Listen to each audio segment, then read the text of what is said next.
Let me know when we're live, Andrea.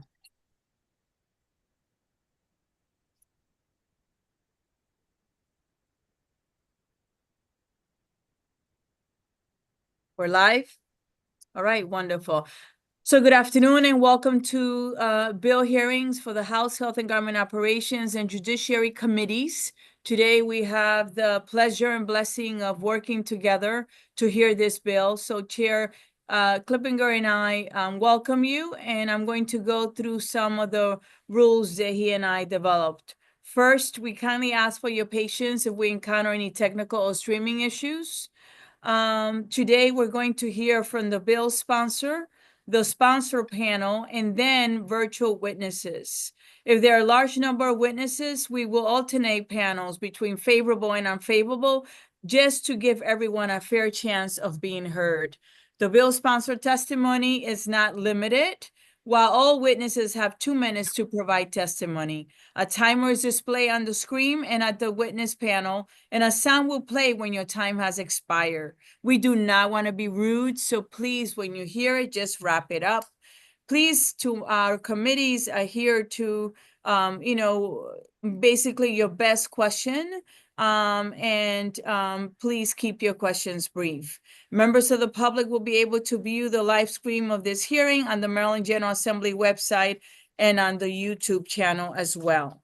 Now I'm going to call on behalf of Chair Clippinger and I, House Bill 1328, which is sponsored by Delegate Hill. It is titled End of Life Option, the Honorable Elijah E. Cummings and the Honorable Shane E. Pendergrass Act. Delegate Hill, good afternoon. How are you? I'm well. Good afternoon, Madam Chair and Mr. Chair and Madams Vice Chairs, both committees and committee members. For the record, I'm Terry Hill, presenting House Bill 1328, the End of Life Option Act, also known as the Honorable Elijah E. Cummings and Honorable Shane E. Pendergrass Act. As a doctor, legislator, and daughter, a caregiver, and supporter of friends and family members as they have fought to live and as they have died, I want to be clear that I highly value life, and I highly value life with dignity and the dignity of death. My support of and respect for all adult patients' right, given adequate capacity, to exercise personal control over their healthcare decisions throughout life does not end because the choices are limited. Like the overwhelming number of my constituents, I believe that this bill provides compassion and autonomy to those facing imminent death. It encourages honest discussion between the patient and their loved ones about the fears, hopes, wishes, and regrets that often accompany the understanding that death is indeed pending, and shortly so. Terminal diagnoses come with a raft of unanticipated and difficult to navigate personal and practical challenges. And this can be compounded by an evolving medical decision landscape regarding treatment and care, support, transitions, and other things that go along with the changes, and that change as the progression of the disease continues on. The more serious the condition becomes, the closer death becomes, often the more challenging the decisions. In consideration, discussions about the options take on a whole different tone and urgency when death is looming as a reality rather than an abstraction. I suspect for those of us on, at this hearing, this is mostly an abstraction discussion. But for many of the witnesses who you will hear from this afternoon, it is a very real reality. And in fact, we have some witnesses that have appeared before us in years past who are not able to be here this year because they are now facing death and are not well enough to be here. And they have asked us over and over to give them the option, when they made it to this point, to choose how they go out in a dignified fashion with a sense of surety that they could do it with family around in a way that was suitable to them. And we've decided, because of our failure to pass this legislation, that it was more important to us that they end their life in a way that we as a body, we as a state, thought they should. We took that individual decision out of their hands. So each of us may think we know how we would respond if granted the knowledge that our final days were upon us, but none of us will truly know how we will face it until we actually do. So what I'd like to do is just really briefly go through what this bill does, not in detail, but just explaining what it does, so that in this afternoon discussion, particularly for those who are hearing it for the first time, I can make sure that we're all on the same page. So I'm reading now from the actual text of the bill. Aid in dying means the medical practice of a physician prescribing medication to a qualified individual that the qualified individual may self-administer to bring about the qualified individual's death.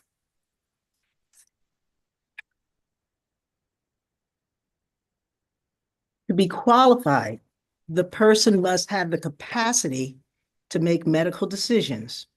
And by capacity, the bill defines they must be able to understand the nature and consequences of healthcare decisions.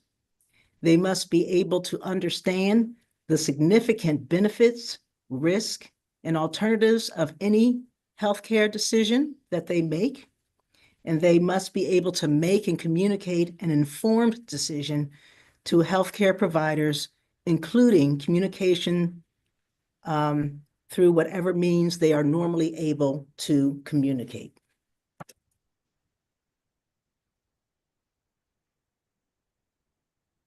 An individual under this bill would be able to make a request for aid in dying by first making an initial oral request to their physician.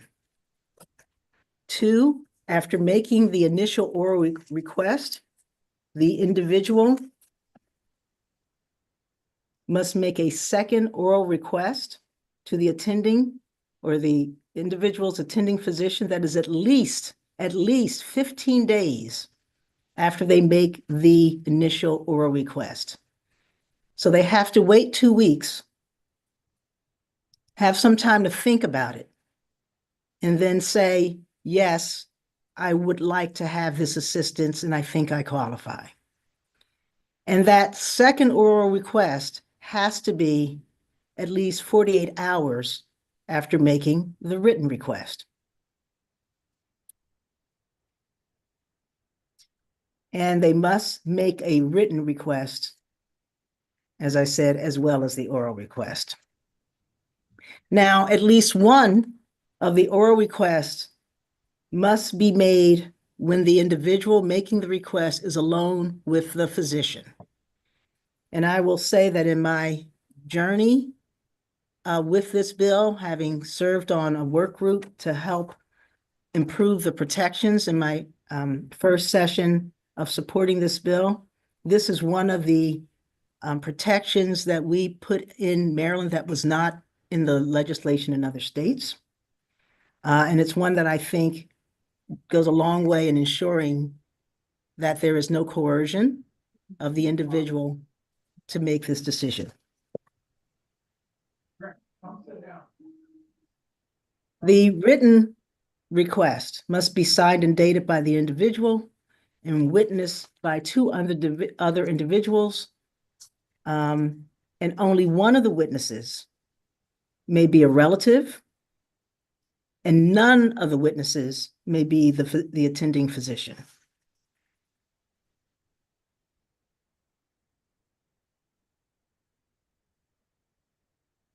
The bill then goes on to say that when the physician is presented with the individual's written request, the attending must determine that the individual whether or not the individual is a qualified individual who has made an informed decision and voluntarily requested aid in dying. An individual is not considered qualified if that qualification is solely due to their age, disability, or a specific illness.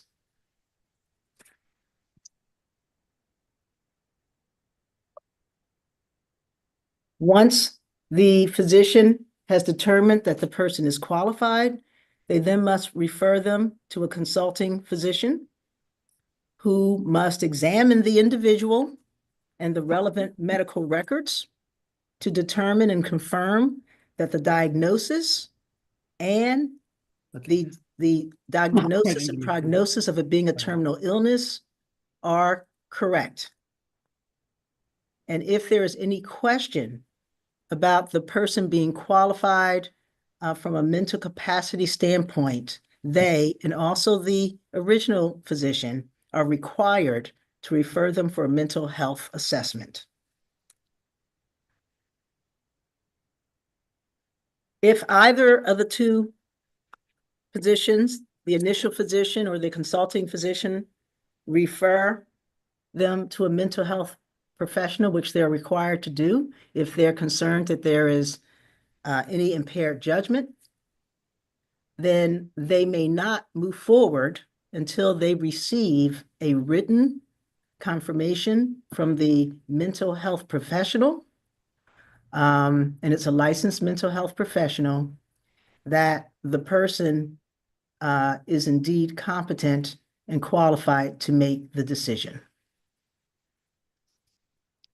Once that confirmation is confirmed, in the case that a mental health consultation is required, or once the two physicians concur in the diagnosis, the prognosis, and the sincerity with which the qualified individual has made the request, then the physician must notify the patient additionally of certain information having to do with the risk and the recommendation that they let people who are close to them know about their decision, and that they are informed that the request can be withdrawn at any time and in any manner, so that it is clear to the individual that even though they've put the request in writing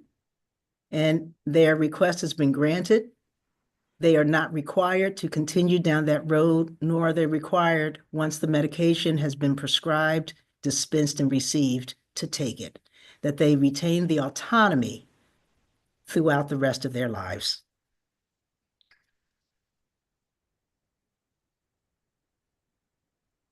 So then the prescribing physician must reconfirm that the patient indeed wants the medication and is still competent to make that decision.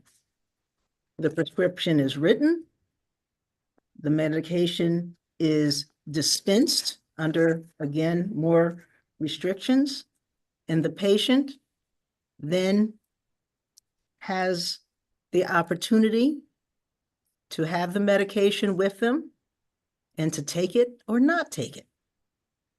And you'll hear some testimony later on about how we've seen this work in other states and jurisdictions where this is legal.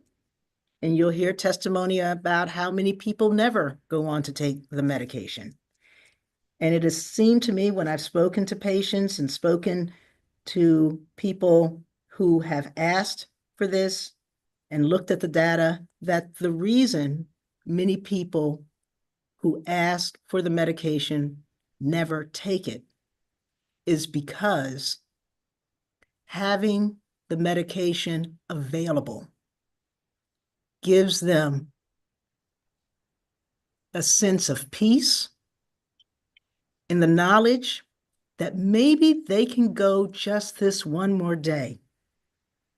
But if it gets too bad and too difficult, too painful, whether we're talking physical pain, emotional pain, but it gets too difficult that they don't have to go on if they don't want to. And that autonomy can make all the difference in finding peace in those final days. So let me now just list some of the opposition that you'll be hearing, and it falls into a few categories. One is that physicians can't actually predict with any certainty how long someone will be before they die. That is absolutely true. And because this legislation does not require that a patient who is facing imminent death do anything, they don't have to choose the option. And if they choose the option, they don't have to follow through with it. It doesn't matter whether the doctor's predictions are on point or not. Patients and people who are dying tend to know when they are dying, even when people have told them that they're not. So that is not relevant because this is, it's not a mandate, it's an option. Secondly, you may hear that this is immoral. And my answer to that is that morality, when it comes to life and death on a personal journey, is really between a person and their God, if they have a God. And I would not want someone to judge that for me, and I don't think you would want someone to judge that for you. The third is that these are lethal drugs, and they might get into the wrong hands. The bill has provisions for how medication that is not taken should be discarded. And I will say, having gone to more than a few drug take-back programs, that if you saw the kinds of potentially lethal medications that people have in their medicine cabinets because of illnesses that are much more significant than the prescription that's given in this case, you will see that the provisions in this bill are much more protective of what happens with those medications in this bill than they are with potentially lethal medications generally. The next argument is that this is a slippery slope. And I would say that there's no slipping on the slope unless the legislative body chooses to act. We have 20 odd years of experience in other states. This bill has not been a slippery slope in any way. And the fifth is that it encourages suicidality. And again, I think primarily as a professional in the healthcare field, I just have looked at the data and I just don't find that to be true. So I would also note that the ARC and other groups have offered testimony in which they are recommending some amendments. As a sponsor, I remain open to all those suggestions and to any suggested amendments that will increase protections without compromising the autonomy and self-determination that this bill is meant to give people. I would also note that in their testimony, they say over the years, the ARC Maryland has historically come in opposition following the national chapter. But over time, with heightened recognition of the importance of preserving individual body autonomy, I'm now quoting, our Maryland membership has divided views on the matter. While some of our members oppose this legislation, some would like to see a form of this legislation pass, but they ask that it be passed only with the amendments. And as I said, that is a conversation that we are very open to having. So I want to end my testimony today by again pointing out that the protections in this bill are stronger than protections under many other end-of-life bills that have passed in other legislatures in other states. But it's also stronger than current law on two areas where physician actions may facilitate a more rapid patient death. One is palliative sedation, and the other is withdrawal of fluids and nutrition. And let me just leave you with these words from either poet Lawrence F. Beecher or Henry Van Dyke. I am standing upon the seashore. A ship at my side spreads her white sails to the moving breeze and starts for the blue ocean. She is an object of beauty and strength. I stand and watch her until, at length, she hangs like a speck of white cloud just where the sea and sky come to mingle with each other. Then someone at my side says, "There, she is gone." Gone? Where? Gone from my sight. That is all. She is just as large in mast, hull, and spar as she was when she left my side. And she is just as able to bear her load of living freight to her destined port. Her diminished size is in me, not in her.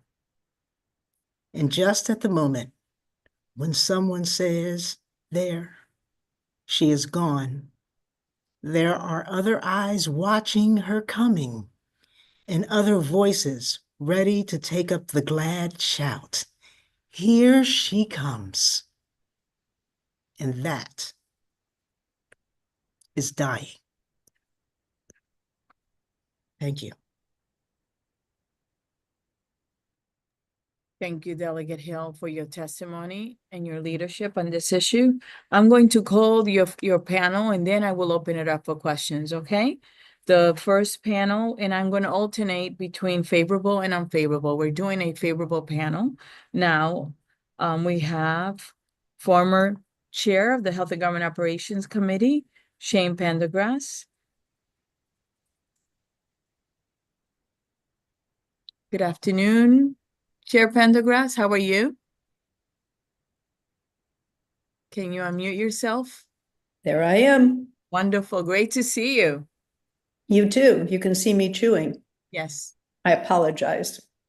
It's a pleasure to be here today. I am reading Elijah Cummings' testimony from when I was in the body, because I think his words are more eloquent than anything I could ever say. So I will read to you, and you do have a copy of this. Dear colleagues and friends, I've informed you that you would welcome my thought. I've been informed that you'd welcome my thoughts regarding the End of Life Option Act proposed for enactment by the 2019 Maryland General Assembly. Despite my general reluctance to interject my personal views into decisions that, under our federal system, are properly within your discretion, I've decided to respond. I do so in part because, like many of you, I have reached a time in my own life when I have experienced the loss of far too many people whom I admired and loved. Some who suffered for months knowing that they were about to die. As I recall these losses for you, I must acknowledge that my prayer for those dying loved ones deprived of any reasonable hope for a prolonged life was for a respectful and compassionate ending to their suffering, and a swift journey to that better place that is promised to all people of faith. I say this to you in full knowledge that there are those among us whose conscience can never accept that any person should have the right to choose the manner and time of their passing, even when facing death in the very near term. My reading of the proposed legislation is that it would respect and extensively protect those determinations of conscience, both for the terminally ill person and for all others who may be involved. It seems to me, however, that the critical issue addressed by the End of Life Option Act is different, both morally and constitutionally. It is the question of who has the right to choose. The act would recognize that the constitutional right to privacy in Maryland excludes the right of the terminally ill human being, legally competent, fully informed, and protected from coercion, to choose the manner and time of their passing. It would recognize and declare that at the end of life, an individual's right to self-determination about one of the most personal decisions that anyone could make supersedes the moral sensibilities of others. As a just and compassionate society, we cannot value life in the abstract and deny to those who are about to die the self-determination they deserve. For these reasons, I recommend and support those who would enact this reform in our laws, and at your discretion, I would welcome the inclusion of these comments in the record of your proceedings. Respectfully, Elijah Cummings, who, as you all know, is a friend of many of us and a former colleague. Thank you. And thank you for your leadership regarding this issue and many others. It's great to see you. I'm going to go on to the next panelist, which will be Lynn Cave, followed by Jane Bird, Dr. Jane Bird. Will you please unmute yourself, Ms. Cave? Yes, good afternoon. Good afternoon. I'm Lynn Cave, and before I start my testimony, I'd just like to say I'm feeling a little wobbly today because I had scans last week that may change the projection of my life. I'll find out whether my tumor has progressed or not. So I learned a different term besides cancer. I learned that there's scanxiety, and I have that right now. So You could take your time, and I want to say on behalf of both committees, we're really sorry that you're not feeling well, and we pray that you recover fully, okay? thank you so You're much. welcome.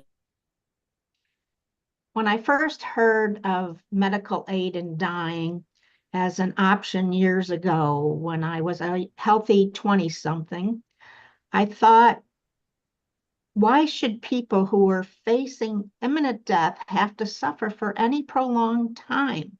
I was all for it. It made perfect sense. Now I'm a 60-something in poor health, and having the possibility of the end of life option, that's Option Act, could play a pivotal role as I face a cancer that will claim my life. I don't want my disease to choose when I die. I want to make that decision for myself when pain and suffering are all I have left. Here's my story. I worked at the National Institutes of Health for 38 years, mainly in public affairs and where I wrote press releases and pamphlets. But I also spent a few years in the part of the National Cancer Institute that ran clinical trials.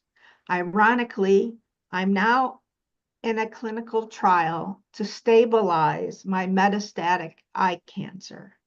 My cancer has spread to my liver. It will never be cured. Before I started the trial, they told me I had about 2 years to live. Well, I'm ecstatic to report that the medicines I take for the trial have allowed me to live for 2.5 years so far, and I hope for many more. But even with the current treatments, few with my disease make it beyond 5 years. Eventually, the cancer will choke out my normal liver cells, which normally would cleanse toxins from my body. I expect there will be terrible pain. And once this cancer destroys my liver, I will have about 2 weeks before all my internal systems shut down and I pass away. Would you want to wait 2 weeks knowing you're going to die? Does pain ever enhance life? I don't want to perpetuate my own suffering for 2 long weeks, nor do I want my family to endure the agony caused by days and days of watching me die little by little. Believe me, I'm doing everything I can to live. I want to live. I go up monthly to Philadelphia, where some cancer specialists in this field work to tame this cancer.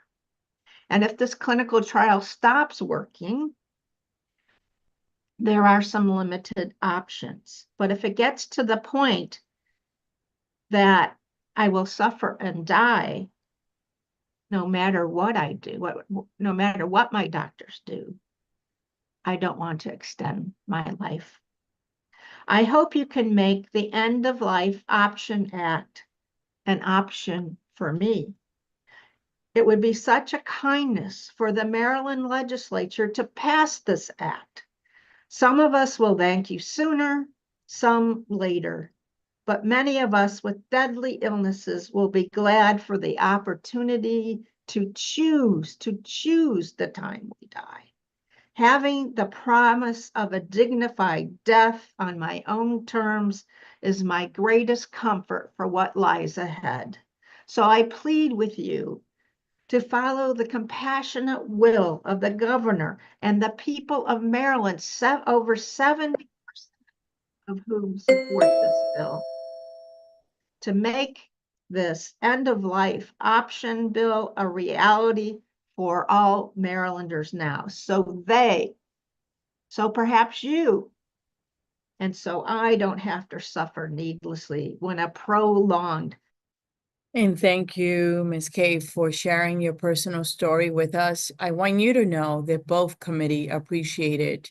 We do not take it for granted, okay? It takes a lot to open yourself up and make yourself vulnerable. So thank you so much, and our prayers are with you. We're gonna go on now to the 2 other witnesses left on the panel, and then I will open it up for questions on behalf of Chair Clippinger and I.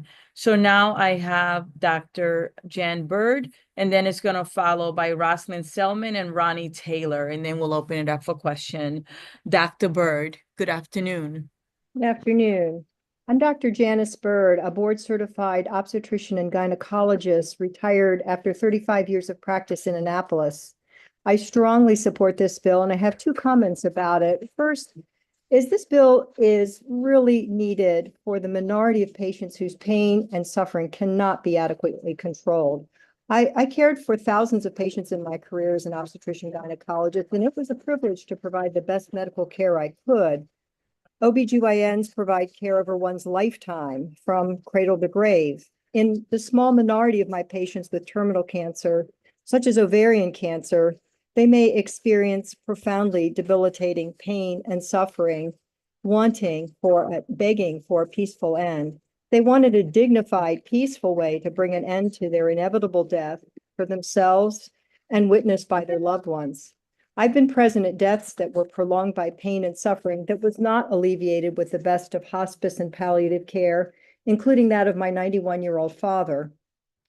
And secondly, it is reasonable and ethical for physicians to choose to participate in such programs. And it's sometimes said that participation violates the Hippocratic Oath, which it does not violate the modern Hippocratic Oath. It has changed over centuries, and now at least 116 of 122 U.S. medical schools now administer oaths that accommodate medical aid in dying. The entire focus of aid in dying involves an option and requires a conversation, an interaction, an evaluation, informed consent, and perhaps a prescription within legally defined standards. It is ethical and it is compassionate, and these are components of the Hippocratic Oath. I am one of many physicians who fully support this law that ensures patients have the legal process to choose a means to end their pain and suffering when their inevitable death is near. This bill doesn't stop death from occurring, but it can greatly diminish suffering and allows for personal autonomy. So physicians may choose to participate in treating these patients. There is no requirement, and deciding to take the drug, if obtained, following a very strict protocol, is truly the patient's option or not. So patients are asking for this law. We all need and deserve this law. So please vote favorably for this bill, the End of Life Option Act. Thank you. And thank you for being with us. We appreciate it. Next, we have Roslyn Selman, followed by Ronnie Taylor. Good Roslyn. afternoon. Good afternoon, delegates. I greet you in the strong and the mighty name of Jesus Christ. I want to begin by offering my deepest gratitude for the Health and Government Operations and Committee, and specifically to the chair. As noted, my name is Reverend Rosalind Selman, and I stand before you today as an itinerant elder in the African Methodist Episcopal Church, a board-certified clinical chaplain, and a pastoral counselor with the College of Pastoral Supervision and Psychotherapy. I have dedicated much of my chaplaincy to home hospice care with individuals from all walks of life, from atheists to Jews to Protestants to Catholics, indigenous people, Euro-Americans, and more. And through this work, I have learned the sacredness of death. The process often filled with tears and comfort and compassion. These experiences have led me to a heightened sensitivity to the End of Life Option Act. But today, I do not stand before you cloaked in titles or achievements.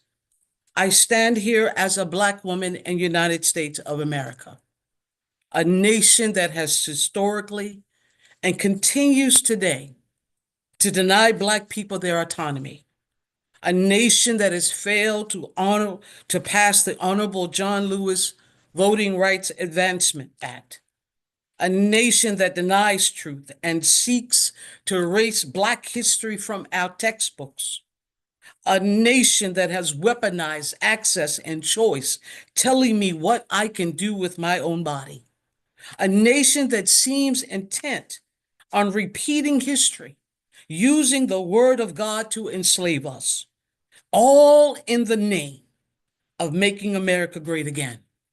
And for as long as I can remember, Black people have been fighting for the right to choose. HB 1328 does not seek to constrain, it liberates. This bill does not advocate for impeding on the most sacred time in someone's life. Instead, the work is rooted in the belief that informed choices can lead to dignified, peaceful, end-of-life experiences where conversations about death and dying are normalized, where individuals are supported in making choices that align with their desires and their dignity. The bill acknowledges that both life and death is between the Creator and creation. Contrary to the supremacy that has polluted America, Black people possess the intellectual and moral capacity to make informed and wise decisions. We are made in God's image, endowed with wisdom, and created to be free from the constraints imposed by men's limited imagination. If you are followers of Jesus Christ, then you know that his personal relationship with God guided him to understand when his mission on earth was completed. Jesus chose to die. If I may, our timer is not working. So if you have like 30 more seconds. Okay. The central question here for Bill 1328 is, will the House stand in opposition to the supremacist movement and uphold the rights of its citizens, including Black people? I pray that the House will make the right choice and will stand on the right side of history and will remove the shackles from our autonomy. Thank you. Thank you. And thank you so much for being here with us. We really appreciate your time, okay? And your efforts. Now we're going to go on to Ronnie Taylor. Ronnie Taylor, for the record, we call Ronnie Taylor and he is not here. So we're gonna put not here and we're gonna open it up for questions. Delegate Hill, I'm now going to open it up for both committees. The first hand that I saw was Delegate Kaufman. Delegate Kaufman.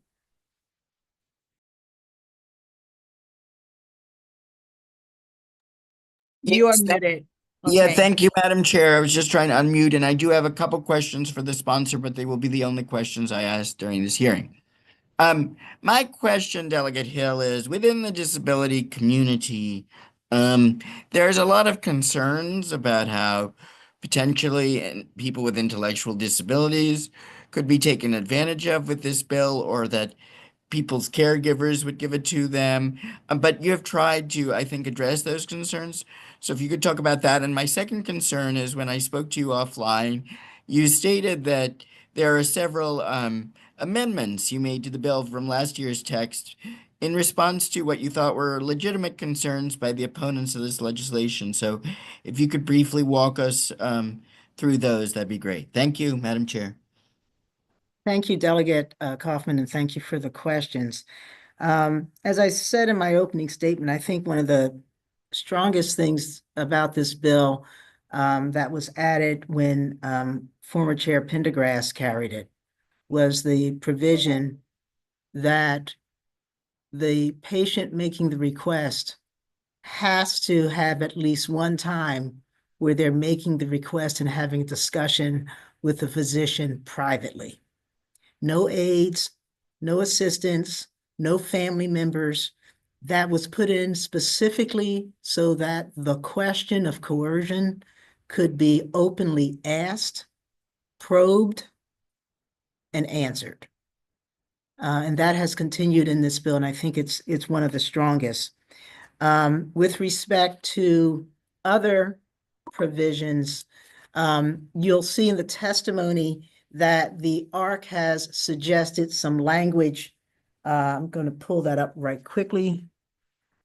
That they would like to see with respect to saying that the two physicians cannot be part of the same practice. This is an amendment that I don't think, we would have any problem taking, and I think it makes sense. There's some other language about agreements of remuneration, and I think that may be a little bit too vague and broad. But I think that just saying they can't be part of the same practice or finding somewhere in there, and I understand what their concerns are with that. The second thing that they asked for, and obviously the ARC, while representing a significant part of the disability community does not represent all. They are certainly well-respected advocates in that area. And they have also requested that there be some specific reporting criteria. The way the bill is written now, the Department of Health is required to get certain information so that we can have some data, and they have specific requests of what that data should include. This would be an amendment we will discuss with them, with other advocates, and with the Department of Health. But on its face, I don't have a problem with moving forward with those. And I think the other changes from last year's bill that you and I spoke about is there was some testimony last year where the pharmacists, who are also, just as the physicians, are also able to participate optionally, meaning they're not required to participate if they're requested to, that they felt that they wanted some shoring up of the protections if they choose to participate, and their protections if they choose not to. So both conscientious objection to participation protections and participatory protections. And we think we thought they were strong in the bill as presented last year and in previous years, but we made sure to make sure that those were more clear. Thank you, Dr. Hill. Thank you, Madam Chair. You're welcome. Next, I saw Delegate Morgan. Thank you, Madam Chair. I'd be remiss if I didn't start off by saying hi to our former chairman. My friend Shane Pendergrass was on there, so I just wanted to say hello. My question is for Delegate Hill. Thank you for the bill. Very touchy subject. These hearings are always hard. I think we've heard this bill, what, 6, maybe even 7 times. We started going back. I think we probably are in this for about 30 or 40 hours of hearings on this topic. I wanted you addressed it a little bit with Delegate Coughlin's question, but I wanted you to elaborate a little bit more. I remember when my grandfather was in hospice, one of the things that was really concerning for him was that his life savings were just getting spent, and that he was just there. And really, I'm not sure if he would have taken this medication, but I can tell you that he felt like he was burdening others. And I would be a little bit wary, or for those of us who are a little weary on this legislation, how can you address those concerns, I guess, of someone that might be making a decision not because of their own health, but how their health is affecting others? Sure. Thank you for the question, Delegate Morgan. Yeah, it's an interesting. So let me just answer by first taking it out of the context of a terminal illness. All right. So when people have chronic illness, debilitating illnesses, or things that go on a long time, I don't care if it's recovering from a bad car accident, the issue of, how much support they require, who's providing it to them, what it takes away. We deal with these issues all the time. If someone has to take off from work or give up their job because someone needs a family caregiver. These are real issues in people's lives, and there's nothing that would make or should make anyone think that it's different at the end of life. Those are the kinds of issues you deal with. And when we talk about that individual conversation with the physician, that's part of that conversation, right? So I think in past years, people have thought that you should at no way be thinking about what continuing down this road means to people. So let me first say, terminal illness means terminal, right? Terminal illness doesn't mean chronic illness, doesn't mean long-term illness. It means you're dying actively, and you're dying actively from this disease. So even when people are denied this option, we're talking about maybe the difference between 2 weeks, 6 weeks. We're not talking about you could have lived to whatever. There's no forcing you to take it. In my experience, and I'm sure you have had some family experience, people know. I had my great-grandmother, well into her 80s, was being treated for breast cancer. Hers was the opposite. She said to me one day, I'm only continuing with the chemo because I don't want to let the family down, right? So her concern wasn't that she was being a burden. Her concern was that they needed her to keep fighting. One of my mother's greatest regrets 30 years later is that when her brother was in his final days, the cachexia, the weight loss, couldn't eat, couldn't whatever. And we, were getting him into some research protocol, and they were scheduled to pick him up, and she was there. And she kept saying, fight, fight, fight. And she stepped out of the room and he died. And she just knew that he waited till she stepped out of the room because she didn't know how to let him go, right? So I don't think it is fair to expect that anyone dealing with a terminal illness, whether they're considering this option or not, isn't weighing the full impact of their dying process on their family members, their loved ones, and themselves. That's part of being in a caring community, right? But what we're trying to say, and by adding the language that says you can't qualify solely based on your age, disability, or specific illness, is it's not enough that you're dying. That doesn't make you qualified. This shouldn't be considered, but I think it would be wrong to expect that people aren't taking into account all of those things, your grandfather's finances, what it means to his wife, how old she's getting, if she's getting sleep at night.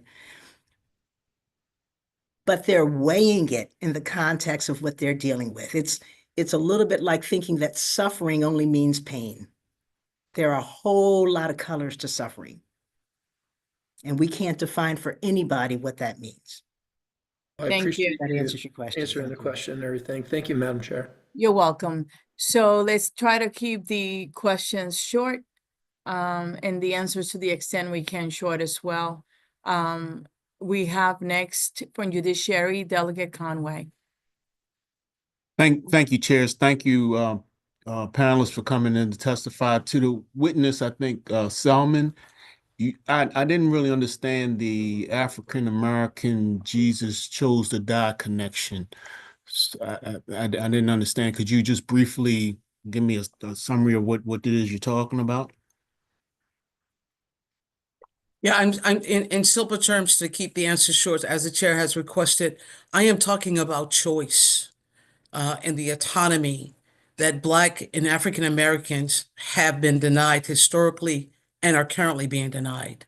When I talk about Jesus Christ, that Jesus chose to die on the cross. He had the power to withstand the enemy, and it was by his choice that he chose to do so. Thank you. Thank you so much. We have next from ACO, Delegate Chisholm. Thank you, Madam Chair. Well, I'll make a statement real quick and then my question. To claim that Jesus and the passion and the crucifixion should be equated to assisted suicide is an abomination and sickening, to be honest with you. Delegate Chisholm, can you please just ask your question? Yes, Thank thank you, you so Madam much. Chair. I I appreciate you. apologize.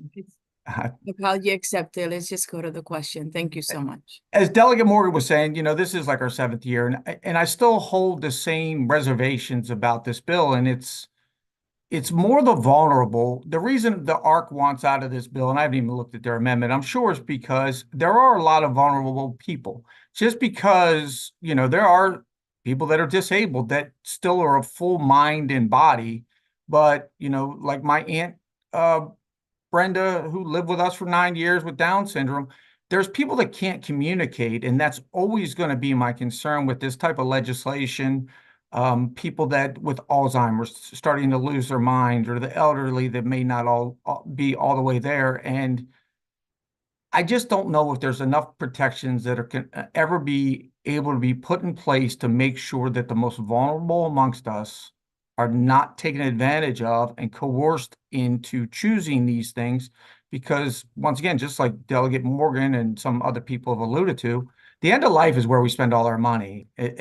Unfortunately, it's most expensive part. And, I'd hate to think that some of those that can't speak up for themselves are forced into or coerced into something like this because of financial reasons or because of the pain that those around them are feeling, and maybe not, I know that they still need to be terminally ill, but I worry that, we're not doing our part to protect those that can't speak up for themselves or speak in a way that we can fully understand.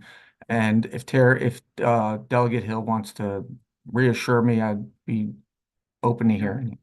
Thank you, Madam Delegate Chair. Chisholm. Isn't that so, right?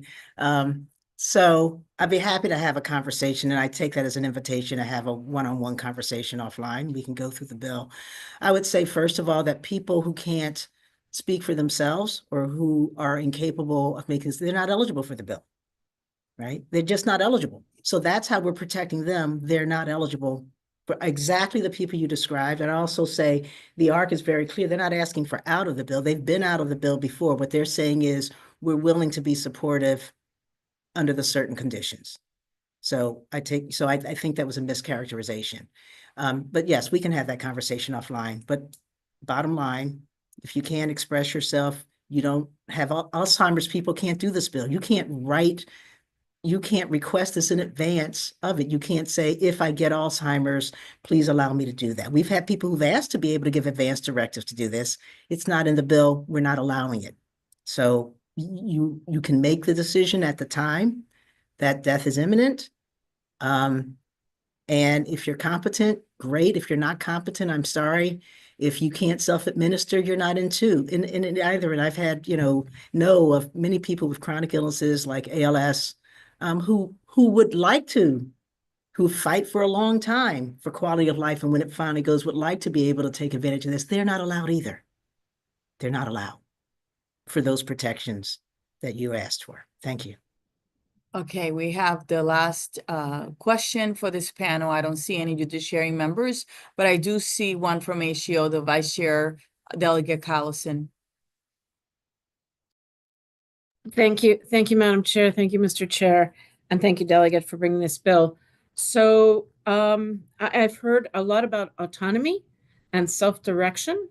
And my understanding, Delegate Hill, is that right now, as Maryland law stands, we have the autonomy to be able to, as you said, withdraw nutrition, refuse liquid, water, hydration. So that would be one way for us to make this decision.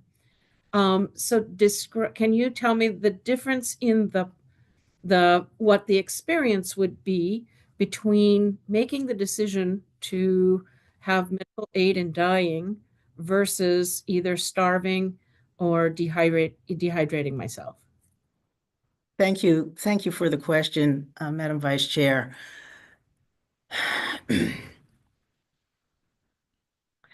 I think that to understand what the quality of dying is like when you are conscious or drugged out, dehydrated, lips chapped, tongue stuck, you'd have to see it. It is not pretty. If you want to know what dying is like when you're starving yourself to death with abdominal cramps, feeling hunger pangs, you need to experience just 2 days of not eating. It'll get you there, but it is not a way to go if you have a choice. Similarly, without this bill, people can overdose, right? But there's no assurance when you overdose that it's going to work. So there you are puking, not dying, more miserable than when you started, and still stuck waiting for those extra days to go by. Torturing yourself is not what we want when we talk about dignity and dying. And the ability, again, to have those people who you love and want to see have some sense that in the next few hours you will probably be gone. I've been there at the bedside of people when the tube's been taken away without this, and it is a wonderful feeling to be able to walk and accompany people through those last things. And again, what this bill allows people to do is not look for those extreme measures that are difficult and painful, not to shoot themselves in the head, not to mistake the medication, to have some assurance that they can have a reasonable death when they are ready to exit their dying process. They're dying anyway. We're exiting the dying process. And as I always say, everyone's talking about heaven, but when we get here, it seems like nobody wants to go. Thank you, Delegate. I do see one more question, and this is really the last question for this panel, Delegate Shalega.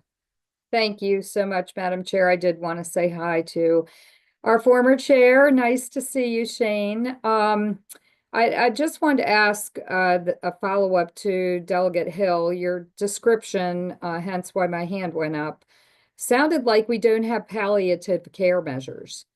And, you know, it's my understanding that folks at the end of their life, when they're, you know, in that stage, are not suffering as you've described it, but they are given quite a bit of medication that comforts them at the end of their life. So, I mean, am I wrong? Is this the horrific death that you see so many have? Great question, Delegate Shalega. Thank you.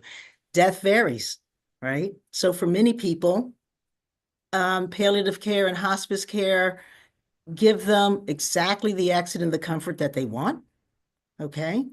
And the majority of people who request aid in dying are actually in hospice care. But hospice care doesn't solve it for everybody. It doesn't give them the most peaceful, dignified way of dying. For example, there are many people who do not want to participate fully in the medications offered in hospice care because it will take them out of being able to engage with the people they care about.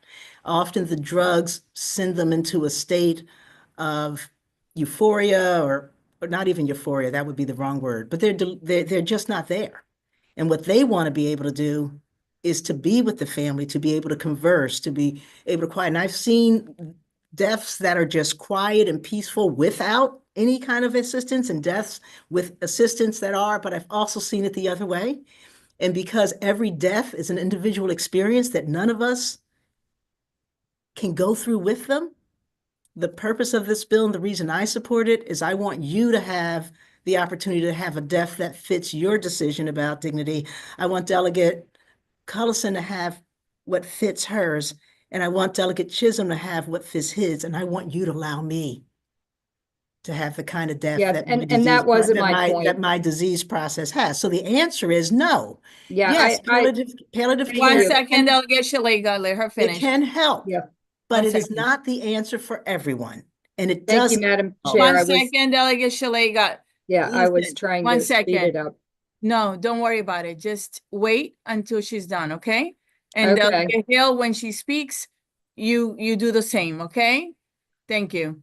Yes, thank you. I was just One trying second, to, Delegate Hill, wait, are you done? I've muted. Yes, ma'am. yeah. All right, thank you. Delegate Shalega. Thank you. I wasn't trying to create a problem, but trying to speed up the process here and just say I This understood. becomes a little chaotic, so let's Yes. just finish. All right, thank you. I just wanted to address what I thought was an overly dramatic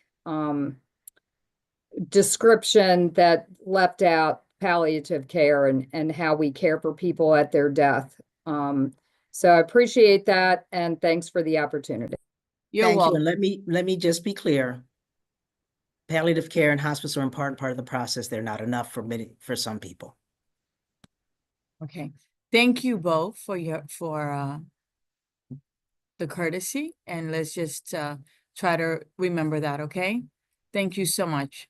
Delegate Chair Clippinger, would you like to take the unfavorable panel?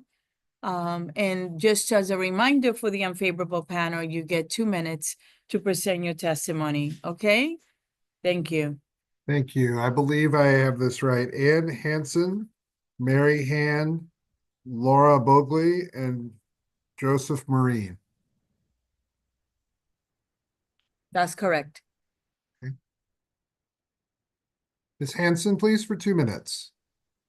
Thank you, Chair Clippinger, Chair Pinion Melnick. Thank you for the opportunity to testify here today. My name is Dr. Annette Hansen, and I am a forensic psychiatrist speaking on behalf of the Maryland Psychiatric Society in opposition to House Bill 1328. You have our written testimony, so I'm not going to go into details here. I just want to address two major concerns. The first concern is that this bill will create conflicts and confusion regarding our involuntary mental health treatment laws. For the sake of time, I won't go into details, but I'm happy to answer questions about specific scenarios. A bigger concern is that this bill will have serious implications for our state facilities, specifically our prison system and our state psychiatric hospital system. I know that the judiciary heard several bills last week about the medical parole process, how long it can take, how impossible it is to get released from medical parole. Our prison patients have trouble trusting their doctors to begin with, and if word gets around that our doctors in fact facilitate and help people kill themselves, I can't think of a worse way to damage the doctor-patient relationship for an institutionalized patient. Similarly, in our state psychiatric hospital system, we have people with serious chronic medical conditions that could be terminal if the person refused treatment. And remember, the bill does not require the patient to accept any treatment. So a patient with diabetes could refuse insulin and become terminal under this law. Our laws were changed a couple years ago to allow our psychiatric patients to challenge their treatment plan through the patient grievance system. This means that a patient in our psychiatric hospital who wants to die can file a request in front of an administrative law judge, and if that judge determines that the patient is qualified, they would cut an order requiring the attending physician, again, a member of the hospital staff, to prescribe lethal medication to a patient. This means that members of my committee who work in state facilities would have three choices. They could go along with it and prescribe the medication. They could refuse to go along with it and take the consequences of violating a court order, or they could quit their job. And so I can't think of anything that would have more of a chilling effect on our ability to recruit and retain physicians in our state systems. Thank you, and I'm available for questions. Thank you. Mary Hand, please.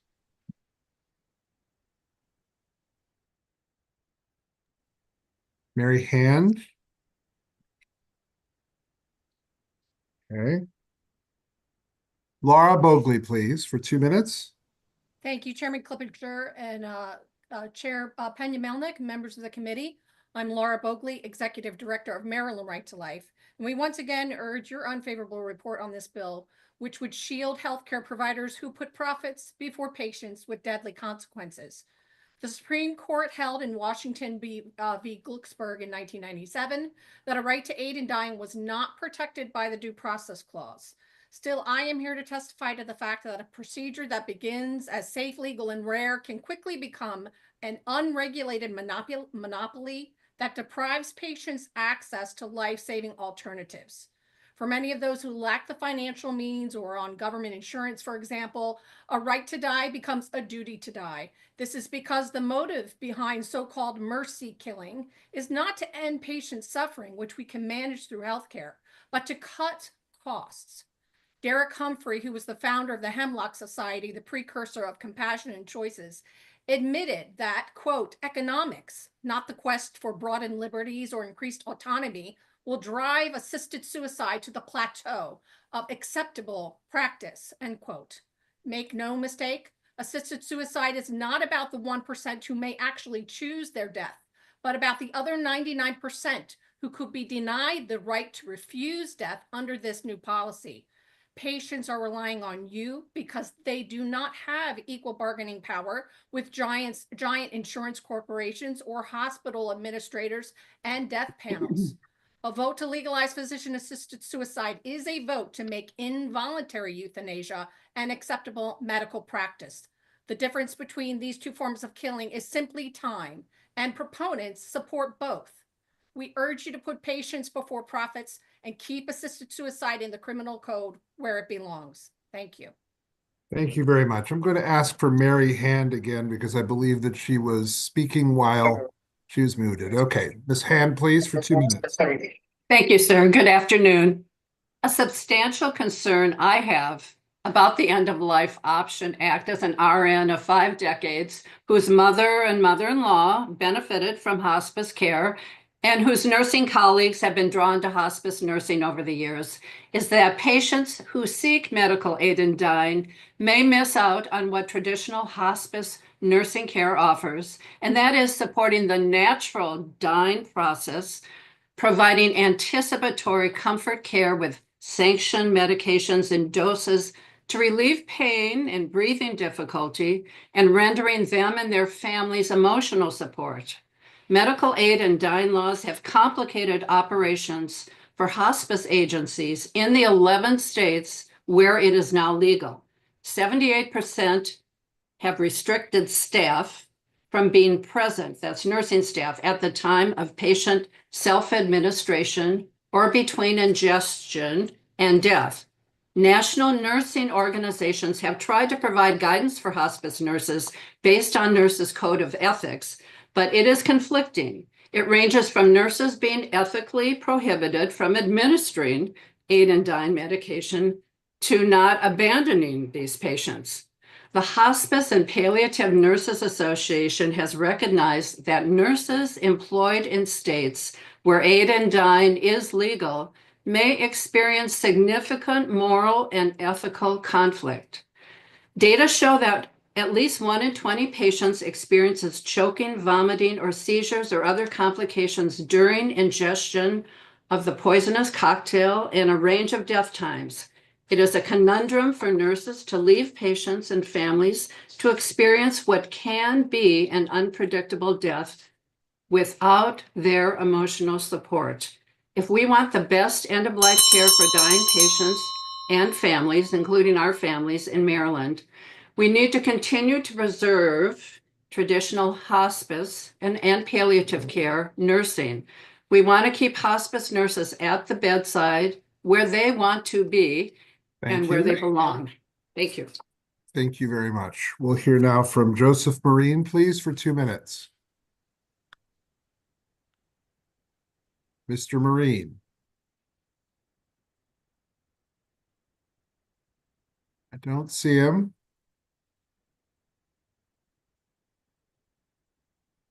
If he should emerge here in a second, we'll go back and bring him on. But for now, we'll take questions for this first panel. If anyone would like to ask questions of this panel, please raise your hands. Delegate Kipke from HGO. Thank you, Mr. Chairman. To Ann Hansen, could you give an example of, you had a lot of information. I know you're limited to 2 minutes. You had reference providing an example. You said examples, but really, if you could just give us an example of what your concerns look like. Thank you. Sure. I'd like to specifically address some of our involuntary treatment law issues. And I'm concerned about this because this is what I teach to psychiatry residents. And so if this law passes, I'm going to have to explain what all of this means and how it interacts. Now, under this law, a patient does not have to tell their family that they're thinking about doing this or that they've obtained the medication. So if a family member suddenly discovers it, it's not unusual. They would want to have this person emergently evaluated for psychiatric issues. The only way they can do that is either to call the police to the scene or to go to court and seek an emergency petition. It's really not clear under this law whether or not the police would actually be able to do anything about this unless the person actually had the medication in hand and was about to take it right then. It's also not clear whether or not a district court judge would grant an emergency petition if the person obtained the medication legally through this new process, and so the family would be stymied.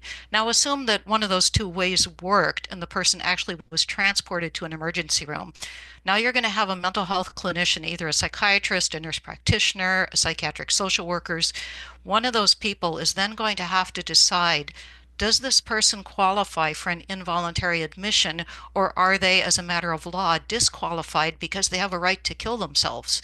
Now, you talk about, right to refuse participation. There's a scenario whether the clinician has to participate, whether they want to or not, whether they realized it or not. They have to express an opinion about a capacity to kill themselves. Now, assume again, you skip through that step. They decide that the person has lost capacity, or they actually have lost capacity. They get admitted to an inpatient unit. They go to a civil commitment hearing. Now, again, you're in front of administrative law judges. And so they have to give testimony about whether or not an involuntary admission is a least restrictive alternative to, or are there other ways of caring for the problem, right? And so the doctor testifying at a commitment hearing would have to opine whether or not suicide was a less restrictive alternative to a civil commitment. This is not a hypothetical problem. This has already happened to a colleague of mine in a state where this is legal. They had someone going to a commitment hearing for anorexia, and they were asked whether or not suicide was a less restrictive alternative to an involuntary admission. I'd like to point out, too, the irony. This is Eating Disorders Awareness Week. We are debating this bill on the very day when the Maryland Office of Suicide Prevention was tweeting out information about the importance of suicide prevention for people with eating disorders. Okay? So are we supposed to provide suicide prevention services? Or are we supposed to facilitate it for people with anorexia? Got to make up your mind. That was a long answer to a short question. I hope that answered your question. Thank you. Are there other questions for this panel? All right, seeing none, I will move on now to a panel of those in favor, and we'll begin this panel. Richard Shermansky, Laura Schrank, Elizabeth Morrison, Dan Diaz. Mr. Shermansky.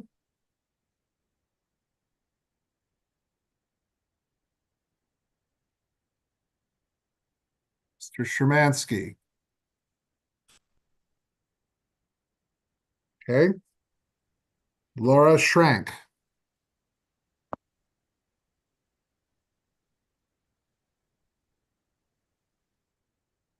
Laura Schrank. Elizabeth Morrison. I don't know if everybody's muted and we're just having a problem or. If I may, Mr. Chairman, they're coming on, I was told. Oh, okay. All right. Well, I'll go back and I'll ask for Mr. I'm here. Shermansky. Okay, they're popping up now. All right. So I'm Richard. here. All right. Is Mr. Shermansky there? If I may, Mr. Chairman, they're If you're coming on. listening, I need you to turn that down. Go back and I'll ask for Mr. Shermansky. There we go. Okay. I'll go with Miss Morrison. Elizabeth Morrison, please. Let's go ahead and hear from you. Mr. Chairman, they're coming on. Listening, I need you to turn that down. Go back and I'll ask for Mr. Shermansky. Okay. Okay. I'll go with Miss Morrison. Elizabeth Morrison, please. Sure. Let's go ahead. Hi. Can you hear me? Yes, but please turn off the feed that you're watching in the background. Oh boy. Now you're muted. Okay. Sure. Hi. Can you hear me? Yes. Please turn off the feed that you're watching in the background. Oh, I see. Got it. Thank you. Now. Okay. Thank you. And thank you for allowing me to testify today in support of this End-of-Life Option Act.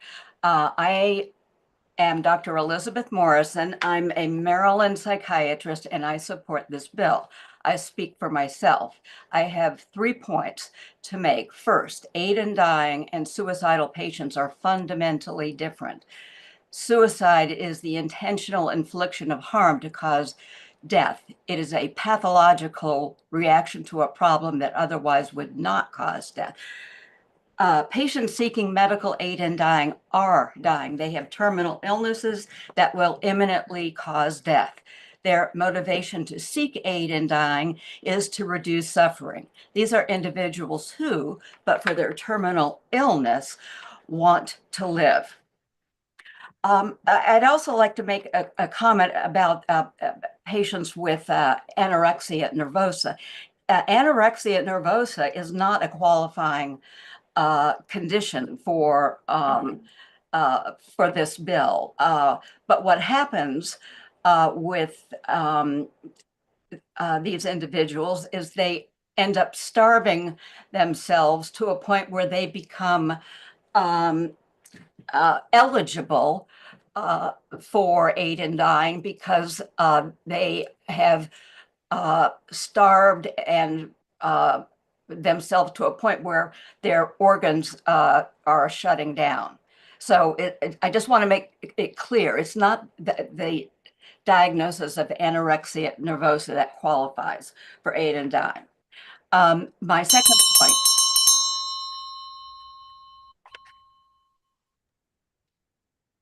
Sorry. I don't think I got 2 minutes. I think there was a lot of, difficulty getting started. Give you another 30 seconds because it was difficult to get you started because you had it on in the background. So please go ahead for 30 seconds. Okay, thank you very much. It's unreasonable to require mandatory mental health professional evaluations of everyone seeking aid in dying. There's hard data to support this. There have been 2 studies involving a total of 261 patients. from the state of Hawaii and the University of California at San Francisco, where mental health evaluations were required. And the studies found that no, 0 patients lacking in capacity due to a psychiatric condition. And basically, the attending and consulting physicians both got it right. So both studies concluded that mandatory mental health evaluations are not necessary. I'm sure My that last people- point is a majority of Maryland psychiatrists do support aid in dying. The Maryland Psychiatric Society conducted a poll of its members in 2022. 50% agreed or somewhat. Thank you. Thank you. For those who are going to testify, it's important that you turn off there are 2 feeds. You're going to have your Zoom link where you're going to be able to testify with everybody. But if you're watching it on the MGA website, you must turn that off before you testify, because you're on a delay. So you'll hear what I say, but then it's 20 seconds later and it results in me furrowing my brow and looking cranky. And my committee is used to that, but I'm trying to do better for HGO. All right, let's try this now. Mr. Shermansky, please.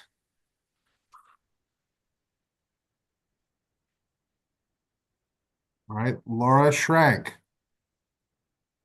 I'm here. All right, great. For 2 minutes, please.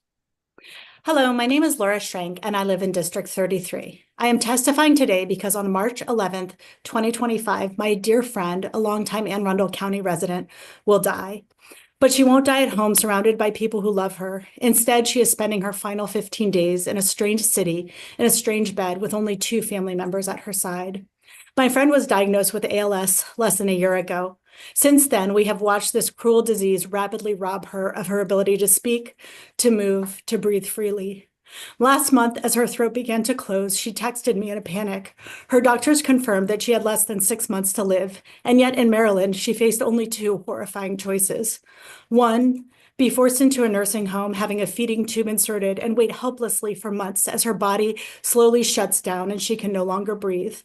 2, decline the feeding tube and starve to death over the course of weeks, sedated into oblivion. Neither of these were real choices. Nothing could be done to save her. ALS is relentless, irreversible, and untreatable. The options Maryland offered her were torturous and only prolonged her suffering and the suffering of her loved ones. She wanted another option. If it were you or your loved ones, wouldn't you? So she reached out to me. Time was running out, her body was failing, and if she lost the ability to swallow, her chance at a medically assisted death would be gone. By sheer luck, through a Unitarian Universalist church in Vermont, we found what Maryland refused to offer her: compassion, dignity, and a way to die on her terms. Thanks to the kindness of strangers, my friend now faces her final days not with fear, but with peace. And while I grieve the fact that I will never get to say goodbye to her in person, I am forever grateful to Vermont for giving her the bodily autonomy Maryland denied her. This is what we need to be, Maryland. A place of compassion, a place of safe harbor, of a state where we empower our terminally ill residents with real choices so they can leave this world on their own terms with dignity, with grace, and without unnecessary suffering. Maryland, it's time to do better. Please pass HB 1328, End of Life Option Act for Maryland. Thank you. Thank you. Dan Diaz, please. Dan Diaz. Mr. Diaz? Yes, hi. My name is Dan Diaz, and I am Brittany Menard's husband. Brittany died on November 1st, 2014. She was only 29 years old. Brittany experienced a gentle death only because of the option of medical aid in dying. So yes, my wife utilized the very program that we are discussing here today. I'm testifying in support of HB 1328. Brittany endured an 8-hour brain surgery, and we researched every treatment option that was available. She had a world-class hospice and palliative care team, but modern medicine is not able to keep a person from suffering in 100% of the cases. To be clear, a terminally ill individual that applies for this option, they are not giving up, they are not suicidal, and they are not deciding between living and dying. The option of living is no longer on the table. The opponents seem to ignore that. A terminally ill Marylander that is in Brittany's predicament is simply afforded the option to ensure a gentle death. Qualifying for this program is not easy. Those safeguards are real. Brittany felt incredibly protected going through this process. It is very frustrating to listen at times to the opposition's misguided claims. They disparage and try to vilify Brittany. They claim that she did something wrong, that she didn't try hard enough. Generally, from a religious point of view, they want to keep this law from passing. But here's the thing, 70% of Catholics nationwide also support this option. I am one of those Catholics. I went to Catholic school, was an altar boy, confirmation, all of it. I will not impose my religious views onto anyone else. Please avoid imposing yours onto Brittany. In closing, this program does not result in more people dying. It simply results in fewer people suffering. Thank you, and feel free to ask if you have questions on Brittany's experience. One last time for Richard Shermansky. I'm here. Mr. Shermansky, please, for 2 minutes. Thank you. I speak today as I strongly support the End of Life Option Act embodied by Senate Bill 0443 and House Bill 0403, named after the Honorable Elijah E. Cummings and the Honorable Shane E. Pendergrass. I'm an advocate for this legislation as an attorney who faces the challenges of learning disabilities and ADHD. My personal journey has shaped my perspective on the values we hold dear: autonomy, independence, and self-determination. However, my story takes an even deeper dimension as I now advocate not only as an attorney with disabilities, but also as a father of a son with autism. Additionally, I am proud to serve on the Montgomery County Commission for People with Disabilities, and as I'm currently in my second term. In my capacity on the commission, I have had the privilege of working directly with individuals who navigate the complexities of disabilities daily. The experience has further deepened my commitment to disability rights advocacy. As we discuss the Honorable Elijah E. Cummings and the Honorable Shane E. Pendergrass Act today, it is vital to acknowledge the interconnectedness of medical aid in dying and disability rights movements, both of which I actively champion. Recent polls have revealed that 79% of those with disabilities support medical aid in dying for terminally ill, mentally capable adults. This resounding endorsement reinforces our shared values, irrespective of the diverse challenges we may face. It is a call to uphold the dignity and agency of every individual. The legislation we discuss today is not a mere legal matter. It is a profound reflection of our humanity and the values that define us. It invites us to consider the broader implications of compassion, empathy, and the inherent dignity of every human being, regardless of their abilities and health condition. Moreover, I want to take a moment to emphasize the significance of the End of Life Option Act in the context of my personal journey. Faced with learning disabilities and ADHD, I navigated a very challenging path to becoming an attorney. The experience of overcoming my own perceived limitations has fueled my commitment to advocate not only for the rights of those facing end-of-life decisions, but also for the broader principles of inclusiveness and empowerment. In discussing the end-of-life option, we delve into the very essence of our humanity. This legislation is an opportunity for us to reevaluate our social values and ensure that our laws reflect a commitment to individual autonomy and dignity. In conclusion, I urge each of you to consider the significance of these bills, and I thank you for your time and consideration. All right, thank you very much. Just as a note, Joseph Marine, who is an unfavorable panelist, has joined us, but we're not going to take him just yet. We'll take questions for this panel, and then we'll go to the next panel of unfavorable witnesses. This is a panel of favorable witnesses, however, please. If you have questions, now would be the time. Does anyone have questions for this panel? All right, we thank you all very much for your testimony today, and we'll go to the next panel of unfavorable witnesses, including Mr. Marine, Joseph Marine, Christine Seibert, Dr. James Kelly, Nicole LeBlanc, and Deborah Mercado.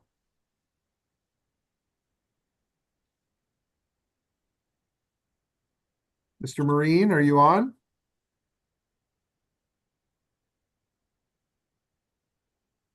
Mr. Marine. Please remember to unmute yourself.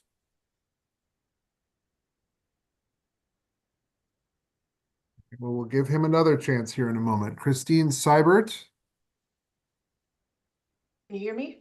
Yes, and you can go ahead for 2 minutes, please. Thank you, committee members. I'm Christine Seibert, a pharmacist and a resident of District 31. While the goal to reduce human suffering is a noble one, assisted suicide is not healthcare. Regardless of attempts to redefine it, we are talking about legalizing suicide for some of us, which devalues all of us. There are many flaws in this bill outlined in my written statement, but here are 2 key points. Number 1, this deadly prescription is not a simple bottle of pills that is easy to swallow. The current concoction equals 400 tablets of digoxin, 100 tabs of Valium, 500 tabs of morphine, 80 tabs of amitriptyline, and 50 tabs of phenobarbital. Crushing up over 1,000 tablets is not something a neighborhood pharmacy would have the time to do. Plus, the tablets have inert ingredients that increase the final volume, making it harder for the patient to take the whole overdose. Therefore, only a special pharmacy that can order bulk powders would be able to fill the prescription. Patients aren't likely to live near the few pharmacies in the state who might agree to compound these, and they don't even have to be a Maryland resident. How far will they drive to get this cocktail? Or will they get the poison in the mail? Will it have the appropriate warning labels required for hazardous medications with ingestion, contact, airborne, and disposal precautions? What if a patient or family member calls their regular pharmacist with questions? What would that pharmacist have to say? Let's imagine. Well, Miss Doe, here's what I know. It's a massive overdose and an experimental procedure. Stored in a secure location because inhaling the vapor or touching the powder could be very harmful to family or pets. The powder is mixed with 2 ounces of clear liquid. Keep shaking or stirring it to prevent settling and missing taking all of the overdose. It can cause nausea, vomiting, and severe burning sensations in your mouth. Drink it within 2 minutes or you risk falling asleep before finishing the overdose. You can expect to die within 2 hours, but it's not guaranteed. Some patients take several days to die and some survive the overdose. If you don't die quickly, other side effects may include seizures, arrhythmias, and coma. That doesn't sound dignified to me. Number 2, there have been some protections added for pharmacists who do not wish to participate, but there should also be immunity from civil liability from a patient caregiver or employer penalties. Plus, protection should be added for all healthcare workers who object. Please reject this bad medicine and vote unfavorable. Thank you. All right, we'll go to Dr. James Kelly, please.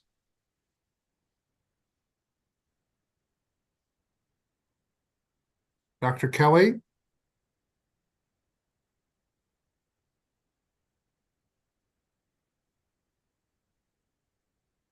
All right, what about Nicole LeBlanc? Here. All right, you'd like to go ahead hello. for 2 minutes, please. Thank you. Good afternoon. My name is Nicola Blank from Silver Spring, Maryland. I'm on the autism spectrum. I'm here to ask that you oppose this bill, otherwise known as death with dignity. This legislation concerns and affects me greatly because of the message it sends to people with disabilities, the elderly, and our young people. On a personal note, I had a cousin who committed suicide and was a cancer survivor out of the middle of nowhere. By legalizing PAS, we are creating a double standard where some folks get suicide prevention, others get physician-assisted suicide, which is a clear violation of the ADA, Americans with Disabilities Act. PAS is often not freely chosen because people with disabilities don't want to be seen as burdens to their families, which leads to this being the only option, especially when there's no robust support system.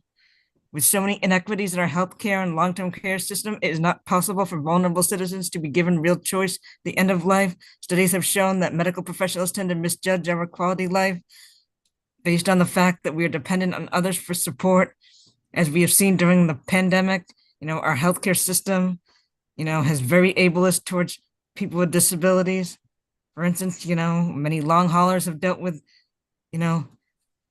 ableism, doctor-assisted suicide conflicts with the APS statute. Our society should be focused on investing in end-of-life palliative care and suicide prevention, especially given that the autism community has a high rate of suicide compared to the general population. If Maryland were to adopt a similar Oregon-style law, it would also conflict with the APS statute because it devalues people with disabilities and and works against the intent of the APS statute to protect vulnerable adults from abuse. People with disabilities need robust healthcare and community-based services and mental health care. Please vote no on this bill. Thank you for listening. Right. Then Deborah Bricado, please. Okay. Go ahead. Good afternoon. I'm Deborah Bricado, speaking as a survivor of a father's suicide. I urge an unfavorable report Hello on again. this bill. The AMA states physician-assisted suicide is fundamentally incompatible with the physician's role as healer, would be difficult or impossible to control, and would pose serious societal risks.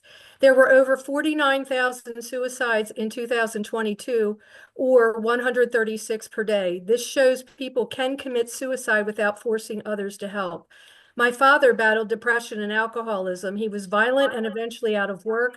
Mom worked 3 jobs. My siblings and I also worked to pay the bills. He sought treatment with no success. It was essentially dry the drunk out and send him home without addressing the psychological underpinnings. In 1986, he hung himself. That led to years of emotional trauma for our family. I cared for my mother during her battle with cancer. I was pregnant with 2 toddlers and was grateful to care for her.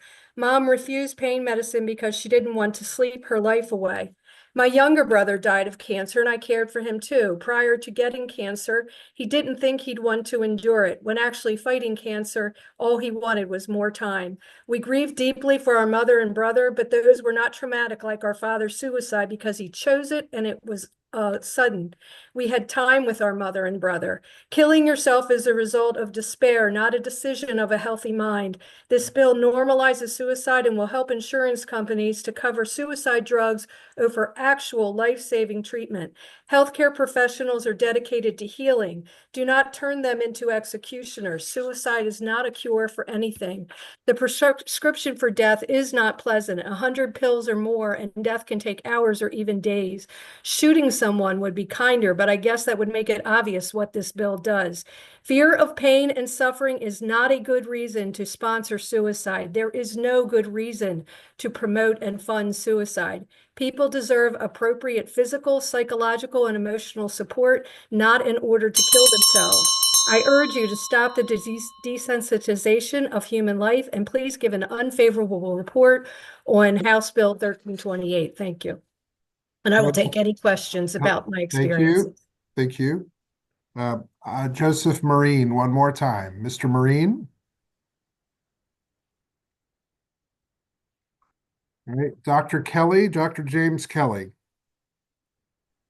I am Dr. James Kelly. I am a physician and a psychiatrist of 39 years. I am speaking on behalf of the Nationwide Association of American Physicians and Surgeons. The American Medical Association Code of Ethics states, and I quote, "Physician-assisted suicide is fundamentally incompatible with the physician's role as a healer. Physician-assisted suicide is fundamentally incompatible with the role of the physician as a healer. Instead of physician-assisted suicide, the physician must respond to the needs of the patient. This bill weaponizes physicians against the most vulnerable patients for profit, and it legalizes abandoning medical ethics and the Hippocratic Oath. I treat folks in jails, an incarcerated population. Maryland has already outlawed the death penalty for violent criminals because it's cruel and inhumane. It's outlawed even if the person on death row wants to die because it's cruel and inhumane. This bill reestablishes the death penalty for law-abiding citizens by authorizing the use of the same cruel and inhumane drugs to kill. Incarcerated citizens are a vulnerable population. Profits will always be greater to substitute death in place of health care. Do not let doctors be weaponized against the most vulnerable patients. Please vote no on this bill. Joseph Marine, please. Last call. All right, we'll take questions for this panel. Are there any questions for this panel? And after these questions, if any, I'm going to pass it back to Chair Peña-Melnick. Any questions for this panel? All right, seeing none, we thank you all very much, and I'll pass this back to Chair Peña-Melnick, who'll take the next group of favorable supporters for the legislation.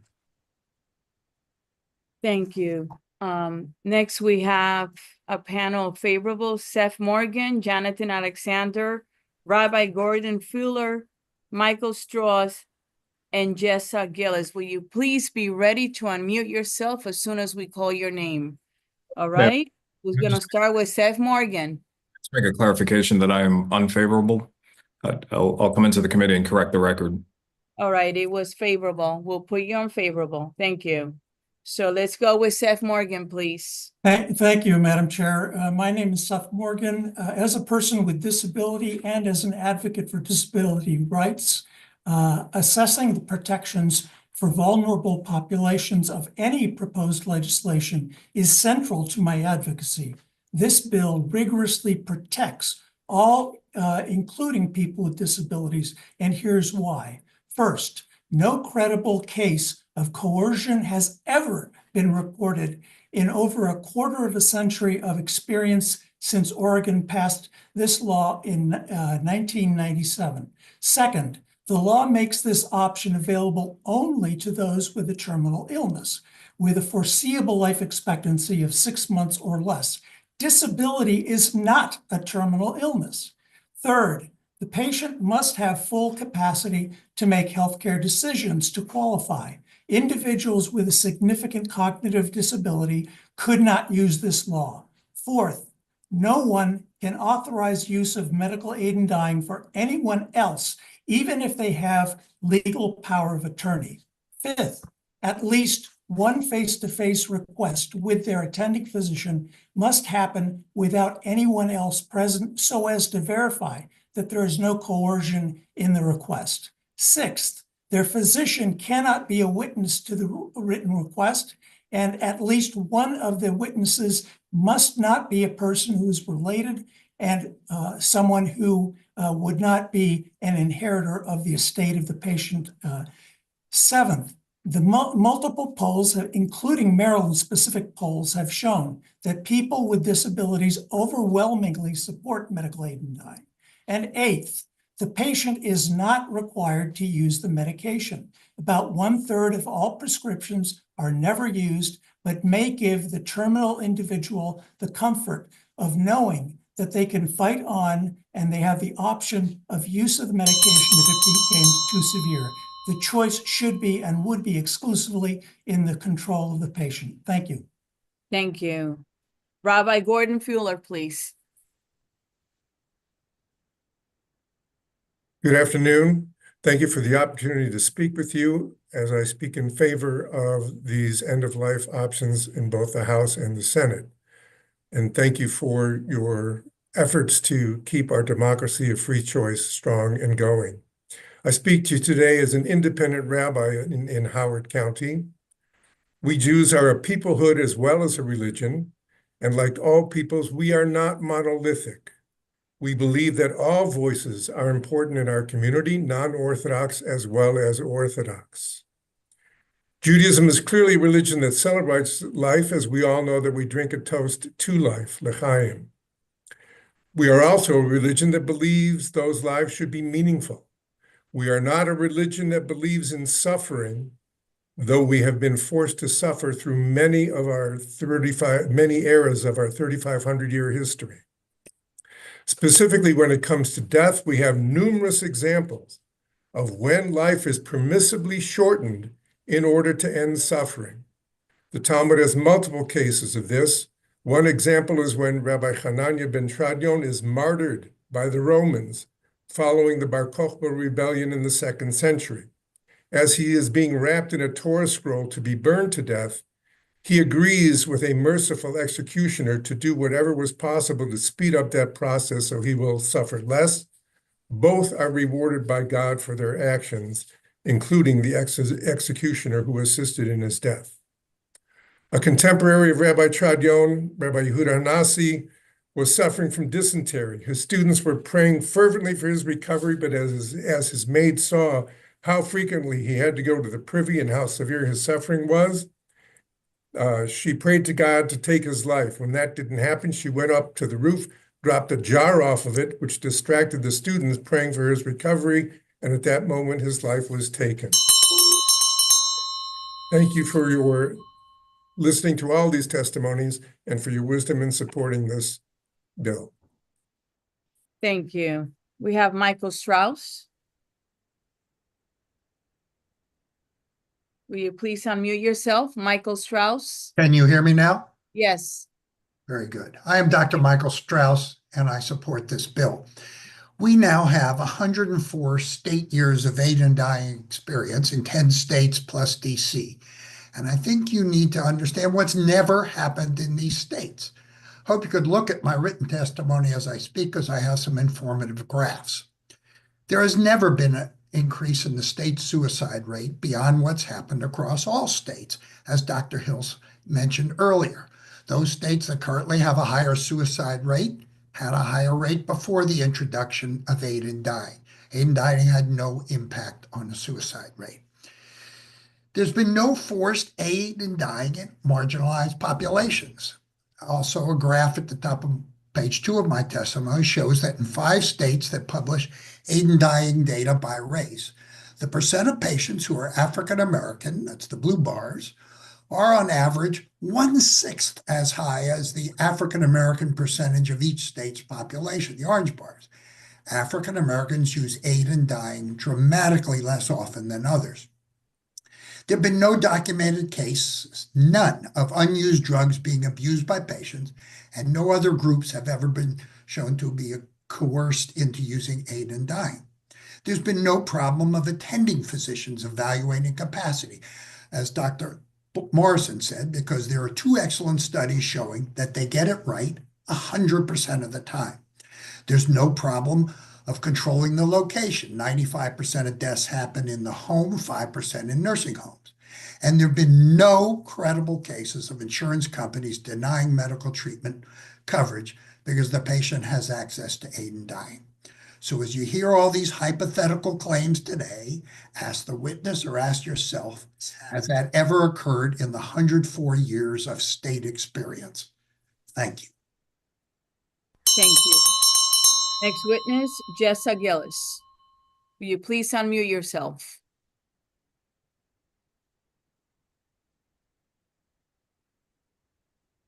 Jessa Gillis.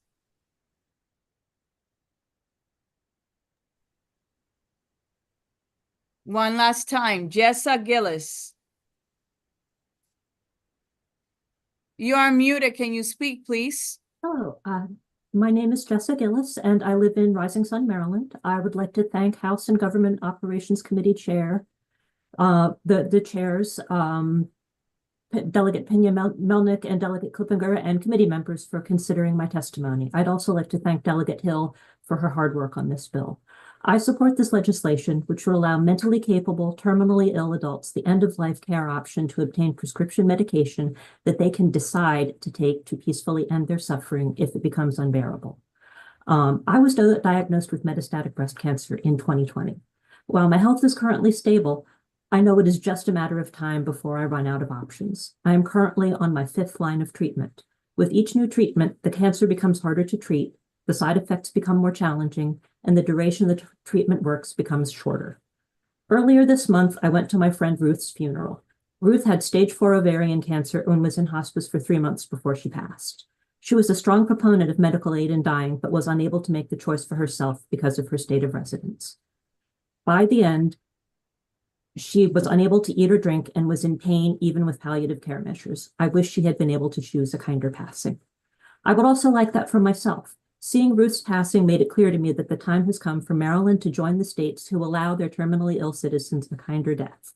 I plan to continue treatment as long as I can, but I know there will come a time when there are no more available options. I know that you may not personally believe in this legislation, but I hope that you will help me gain the opportunity to choose a kinder, easier death. Please pass medical aid in dying legislation this session. I want to live, but when my cancer takes over, I want to have the option to end my life peacefully. Thank you. Thank you for sharing your personal story, okay? We hope you you recover.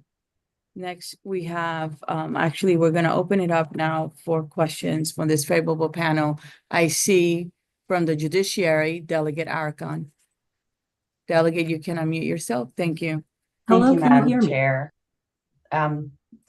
This question is for Mr. Morgan. He had mentioned that there was not a single case of coercive control reported, i.e. domestic violence impacting a person's choice. There are cases of other, like Kiana Dawes in the UK, who was driven to suicide by her partner. She left a note, luckily. I'm just wondering, in the bill, what is the reporting mechanism for someone who has taken the medication to later report that they were coerced?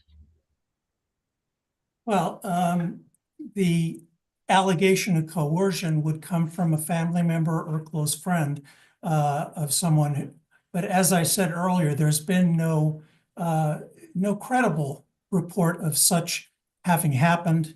There have been some reports in the literature by the opposition, which, however, if you dig deep into the actual cases, for the most part, actually for every part, there is no relationship to this law that we're talking about. It's usually something that is different from this law, or a different scenario completely. The opposition has various references that I'm glad to respond to specifically. I've got about 16 or 17 cases I could answer if there is one that you particularly have in mind. No, thank you. I just wanted to know how a dead woman might report such a thing. Thank you. Thank you very much. Next, we're going to an unfavorable. Seeing all the questions, we're going to go to an unfavorable panel. We're going to start with Mr. Alexander, followed by Debbie Ryan, Laura Jones, Margaret Quickle, Matt Pagbola, and Janet Conway. Please, when we call you, unmute yourself. When you're done, mute yourself again. Thank you. Mr. Alexander, you can get started. You have 2 minutes. Thank you, Madam Chair and members. I'm Jonathan Alexander. I'm an attorney, legislative counsel for the Maryland Family Institute, here on the Zoom call out of Charles County, Maryland, urging you to reject physicians-assisted suicide. This county, the state as a whole, has an interest in preserving human life. You know, death is overwhelmingly final. It can't be reversed, it can't be mitigated or corrected. And this bill will lead to a Marylander's death or a tourist from out of state's death, regardless of if it's voluntary or coerced, whether it's a rational thought or an irrational moment, whether it's intentional or it's accidental. This bill brings that about. Asking doctors and law enforcement or a coroner to lie about the cause of death compounds the harm that is found in this bill. This bill is so insidious that on page 7 and 8, there's essentially a suicide note. There's a suicide note that as I'm speaking, I could fill out right now.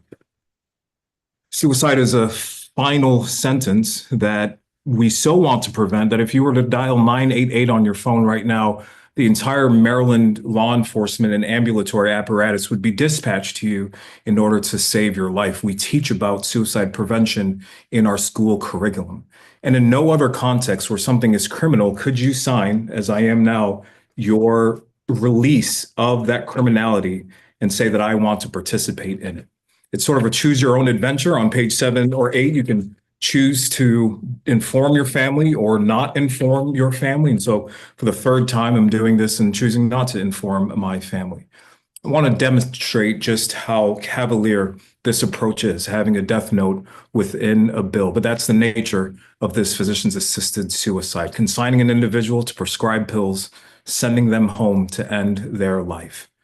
I'll let you decide whether or not you'd be a witness to this, but urge you to vote against it. Thank you. Next, we have Debbie Ryan. Debbie Ryan. All right. Laura Jones.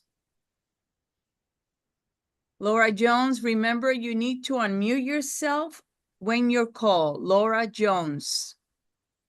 Can you hear me? Yes. Thank Okay. you. Will you be so kind and get started?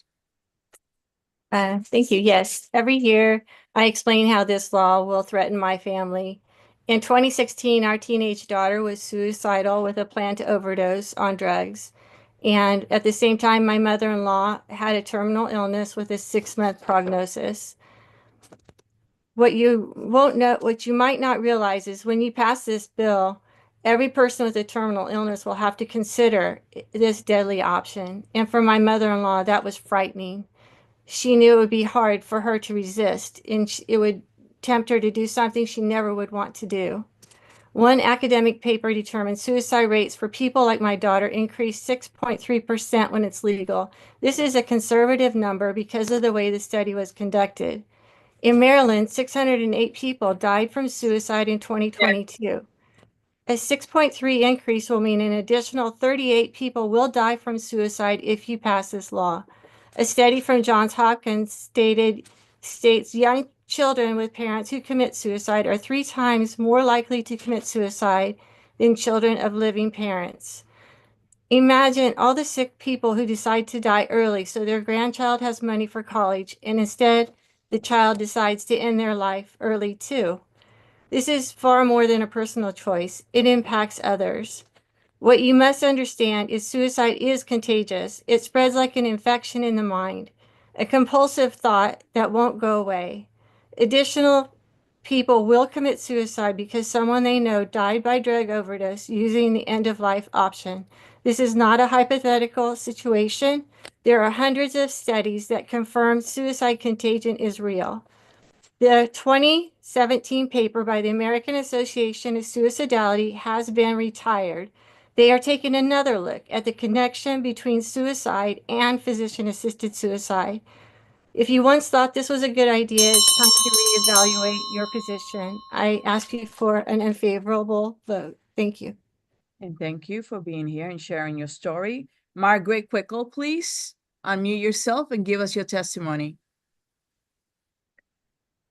I am a veterinarian. I've worked in human hospice care, and I have a parent with Parkinson's disease. I'm licensed in Maryland. Part of why I'm licensed in Maryland and not a resident is there's a veterinary shortage right now, which you may not be aware. My concerns about this bill are many. My profession, which utilizes euthanasia for our patients, has the highest suicide rate of any medical profession. 1 in 6 have considered suicide per a CDC study. There's references in my written testimony. While the cause for the mental health crisis in my field are multifactorial, researchers have concluded that the ethical dilemmas, the pressure and the knowledge of drugs, and exposure to euthanasia all play a role. There are also issues with drug diversion, which I fear will increase with the ease of availability. There have been multiple times where individuals have tried to use coercion or pressure to get veterinarians, including myself, to euthanize an animal. I've had people ask me to euthanize a kitten, a 6-week-old kitten, because it was living outside and they were afraid that it would get attacked by a predator. So they wanted me to kill it. There was also another case where a person told me it would be... panel. There was also another case where a gentleman presented with his aunt's dog. He had said the aunt had left the dog and an inheritance to take care of the dog, but the cough was really annoying and it was disrupting his quality of life, so he wanted me to take care of it. It can become a moral crisis for veterinarians as to when to say yes, when to say no, and there are many gray areas. There have been pets that I have euthanized because I knew, and the owners told me, that if I didn't legally euthanize it, they would roll over it with their car, drown it, or cause other suffering to have the ultimate happen. These situations are morally troubling and do cause a large amount of compassion fatigue and mental health issues. I'm worried about that happening in the human profession. Thank you. Matt Pabola, please unmute Yes, yourself. hi. Hello.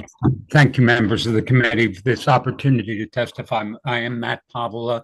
a trial lawyer in the state of Maryland of 42 years. While I am a member of MAJ, I'm not testifying as such on their behalf at this moment. My concerns about this bill, this House Bill 1328, are the same that were echoed by Senator Bobby Zirkin, well over a decade ago, when he wouldn't even let it come out of committee because of so many procedural concerns from a due process perspective. I will give credit that many of those concerns, or some of them, many of them have been corrected, but there's still a lot of flaws. What makes it so difficult to procedurally render a good bill is that we're dealing with something precious as human life. This isn't a DJS concern or tax concern or whether we shouldn't do the red line. This is human life, and you have to have it guarded carefully. And as I'm sure the members of this committee know, but just to give you some examples of some defects in this bill as it's currently written, 5-6A-06 allows for a referral to a licensed mental health professional. The only definition of who that person is in letter M in the beginning of definition, and it's very loosey-goosey. And there's no accountability for that person and their opinion, how they render it, what their degree is, what their experience is. And all they have to do is, quote, communicate to the doctor, yeah, the person who wants to end their life is of good health. Very open to abuse. Self-administration, 5-6A-07, waives the requirement to notify next of kin. Bad idea. You always want to be able to let next of kin know about something this enormous. And I see my time's running out. There are other procedural defects, but I'll have to give up for those now. Thanks so much. Thank you for your testimony. Janet Conway. Janet Conway. Debbie Ryan. Chair Penny-Melnick, yes. got a text that Debbie Ryan did not get the link. Is there a way to send that to her and she can maybe come in later? Hi, this is Steph. I just sent her the link less than 5 minutes ago. Okay. Thank you. So we're going to actually open it up for questions for this panel. Are there any questions? Delegate Nick Kipke from ACO. Thank you, Madam Chairman. Laura Jones, I forgot the gentleman's name, but people who support the bill stated that suicide numbers don't change. Could you speak directly to that as it relates to, I mean, you mentioned that suicide rates go up 6.3%, so you obviously have a differing opinion. Can you speak specific to that? Thank you. Yes. Thank you. There was a study done by Jones and Patton, and it was a very conservative number. The 6.3% was very conservative because they were looking at the claim proponents have that the suicide rates go down when this law is passed. And so they wanted to determine, do suicide rates actually go down? And in the process, how they went about it, they set all the parameters of their study to determine that avenue. And that meant that they took out, they accounted for things like, do people have a hard time getting jobs? What other kind of suicide factors are in play? And they took all of those factors out. And then they looked at the study again, and they determined that even with everything out and the people that are committing suicide by using the End of Life Option Act, that the suicide rates did not go down. They actually increased 6.3%. And as I said, that's the most conservative number out there because all the others, a lot of the other studies will just look at the overall before and after number, and they won't account for all these other variabilities. Did I answer your question there? I think. Yeah. Yes. Thank you. Okay. 6.3%. And we do have Debbie Ryan now. Debbie Ryan, will you give us your testimony, please? A lot of. Miss Debbie Ryan. Can you hear me? Yes. Hi, I just wanted to state that this is as a nurse of 32. Give us your name, please, and you can start your testimony. I'm sorry, Debbie Ryan. Can you hear me? Yes, we can. You can give us your testimony. Oh, I apologize. I'm It's Debbie okay, no Ryan. worries. I've been a nurse for 32 years, and this this bill, physician-assisted suicide, is positively the antithesis of good nursing. Good nurses are the carers and those that are compassionate in the community and the most trusted of any profession in this country. I want to focus on something, and that is the depression associated with any request for suicide, be it physician-assisted suicide or regular suicide of somebody who's clinically depressed. In looking at the Oregon report, we see that many people report that lack of enjoyment in daily activities is among the highest reasons they're seeking assisted suicide. And when you couple that with the fact that they're seeking suicide, they would, on any depression inventory, qualify as depressed. And yet, the mental health professional that evaluates these individuals has a very low bar to establish mental capacity, not depression. And these individuals are denied depression medication. And we know from Kathleen Foley at Sloan Kettering Cancer Center that 95% of people will reverse their decision when their depression is treated. And there is very little depression treated in this case. They are not referred to depression treatment. And yet, as I said before, on just about any depression inventory, particularly Beck's depression inventory, they would qualify as depressed. Thank you. Thank you for your testimony. One last time for Johnny Conway. Johnny Conway. All right, any questions for this witness? Seeing none, we're going to go to a favorable panel. We're going to start with Brandy Alexander, then Lorraine Rogers, Alexandra Frazier, Edna Hirsch, and Janet McCollum. Mr. Alexander, please unmute yourself. Miss Alexander. Oh, it's Miss Alexander, sorry. No problem. Hi, good Go ahead. afternoon, everyone, to the members of the community and the chairs. My name is Brandy Alexander. I am a resident of Prince George's County. For the past 20 years, I've worked to advance end-of-life care options around the country. And I ask you all yet again, how many more Marylanders have to die without this option? We sit here year after year debating opinions and statistics and facts, but this is about people, dying people that frankly deserve more from their leadership. The only fact that really matters is that Marylanders want this law. The most recent poll from Gonzalez showed that 72% of people in Maryland are support of this option, which is actually up from 66% in 2019.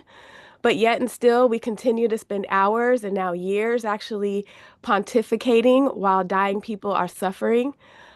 We all know that death is universal and one of the most personal and powerful times in our lives, and every single one of us should be able to decide on the care we want that is consistent with our values, priorities, and beliefs, and not yours. This is about dying people's options. The question is not how they'll die, not if they will die. So people who seek medical aid in dying want to live, but are stricken with life-ending illnesses. And if you don't support this option, then you don't have to use it. It's just that simple. But please stop trying to stand in the way of capable, terminally ill adults.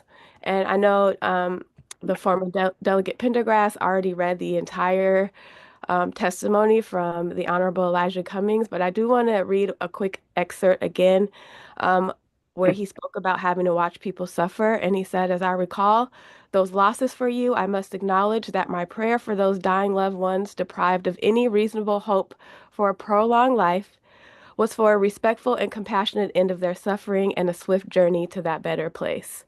And as a compassionate society, we cannot value the life in the abstract and deny those who are about to die self-determination. So thank you all for your time. Please vote yes on this bill. Thank you for your time.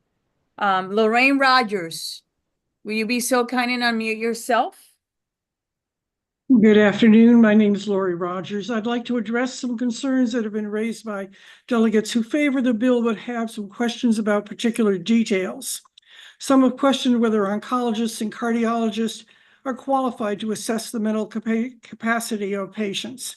All healthcare providers are required by both law and medical ethics to obtain informed consent from patients before any procedure or treatment.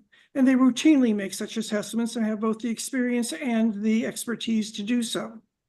Hawaii is the only state to mandate mental health professional examinations, and a clinical psychologist there has reported that 161 of all of his assessments have been consistent with those of the attending and the consulting docs.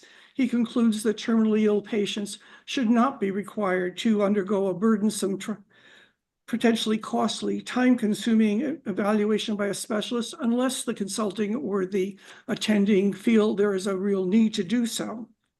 A second issue is the safe storage of lethal meds. The possibility of suicidal grandchildren accessing them has been raised.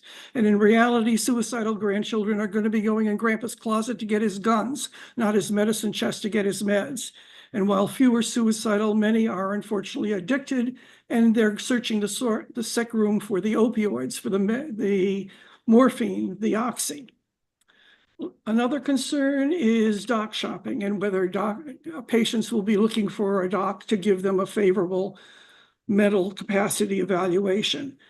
And I would say, aren't we all encouraged to seek second opinions when we are faced with something that is really serious? Virtually all patients, in fact, are going to have to doc shop to find a doc who is both willing and able to write such a prescription. Many docs work in hospitals, particularly to assist patients in this way. Some doctors aren't willing to do it for whatever religious reasons. Many are not opposed, but they don't have the time and they're not willing to do the research. To wrap out your thought, ma'am. Can you wrap out your sentence? Yeah, there are legal and medical research and reporting requirements that docs need to look into before they can write such a prescription. And that's very time consuming, and how do they get compensated for it? So they're not willing to go there. Thank you. Thank you so much. Next, we have Alexandra Fraser. Will you be so kind and unmute yourself? Yes, good day. I'm Alexandra Fraser, also known as Alexa. I'm here to provide favorable testimony for the medical aid in dying bill. I am an ordained minister. I've been engaged with this issue since 2015.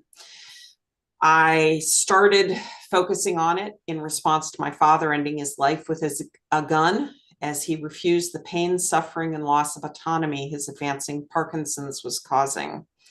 I would not have chosen that end of life for him, but he spoke his autonomy through his actions. I've then returned over the years as first I was diagnosed with cancer, now thankfully in remission, and as friends and congregants approached me to talk about how, after being told they were eligible for hospice, they might end their lives legally and with the support of their doctors. I've been working for 10 years on this. I am a supporter of hospice. Please don't create a false dichotomy. You can do one, you can do the other, you can eventually do both if that's what you need.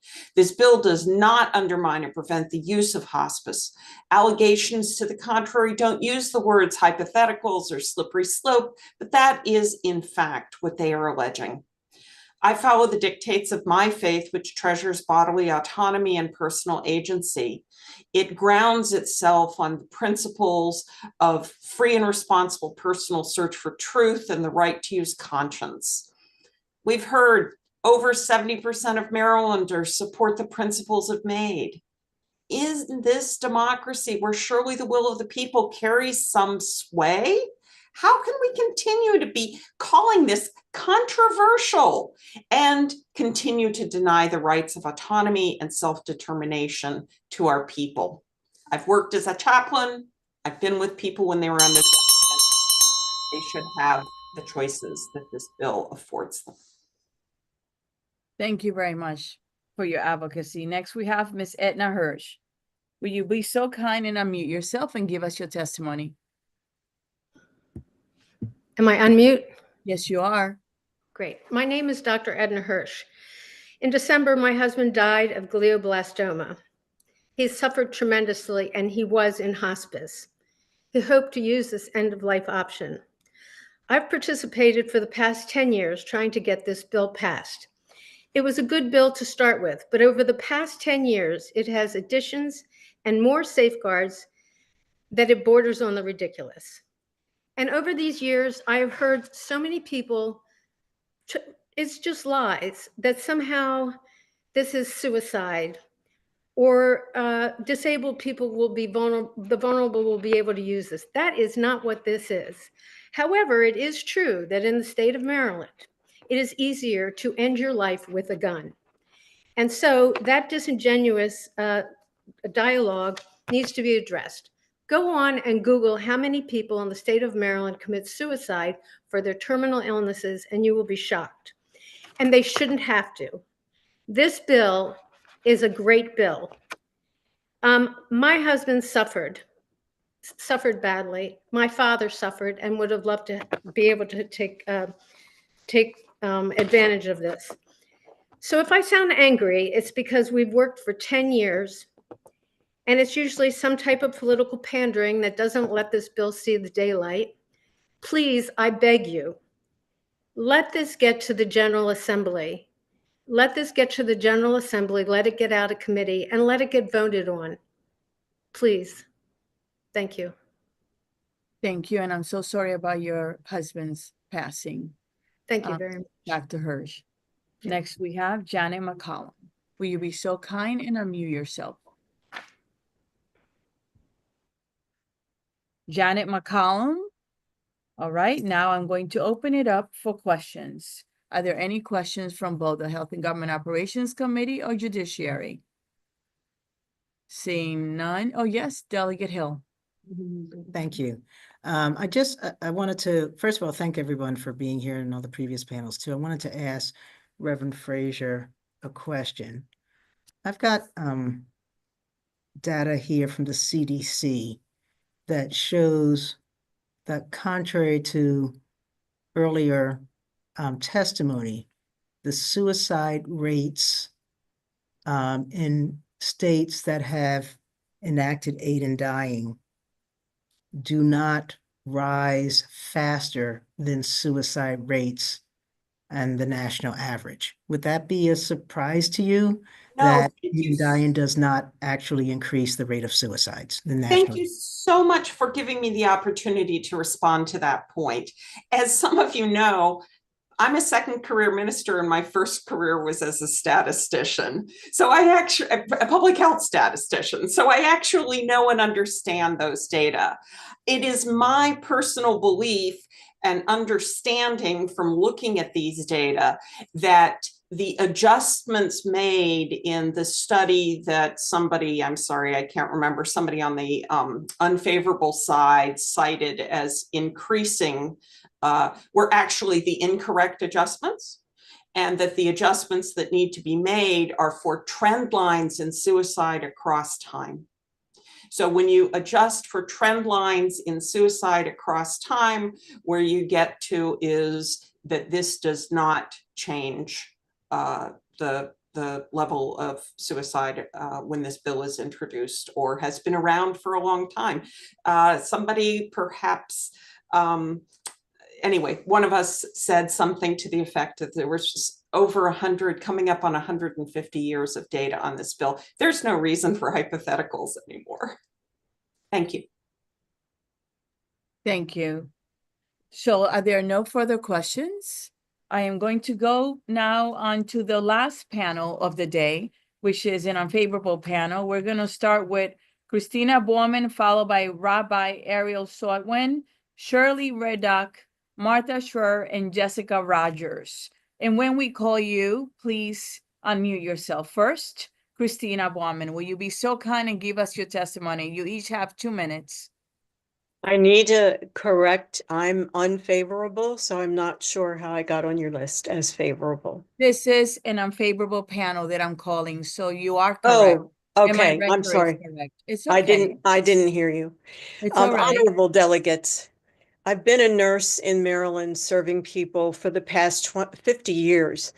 And I believe the sponsors and supporters of this bill have created an illusion that taking your own life is a dignified way to die. It is not.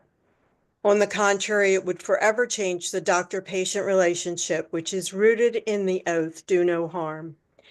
Any scenario given can be treated with palliative care, so dying is not something to fear. Do not force people to consider the value of their life, especially the weak, vulnerable, and those alone or depressed, as they are at greatest risk.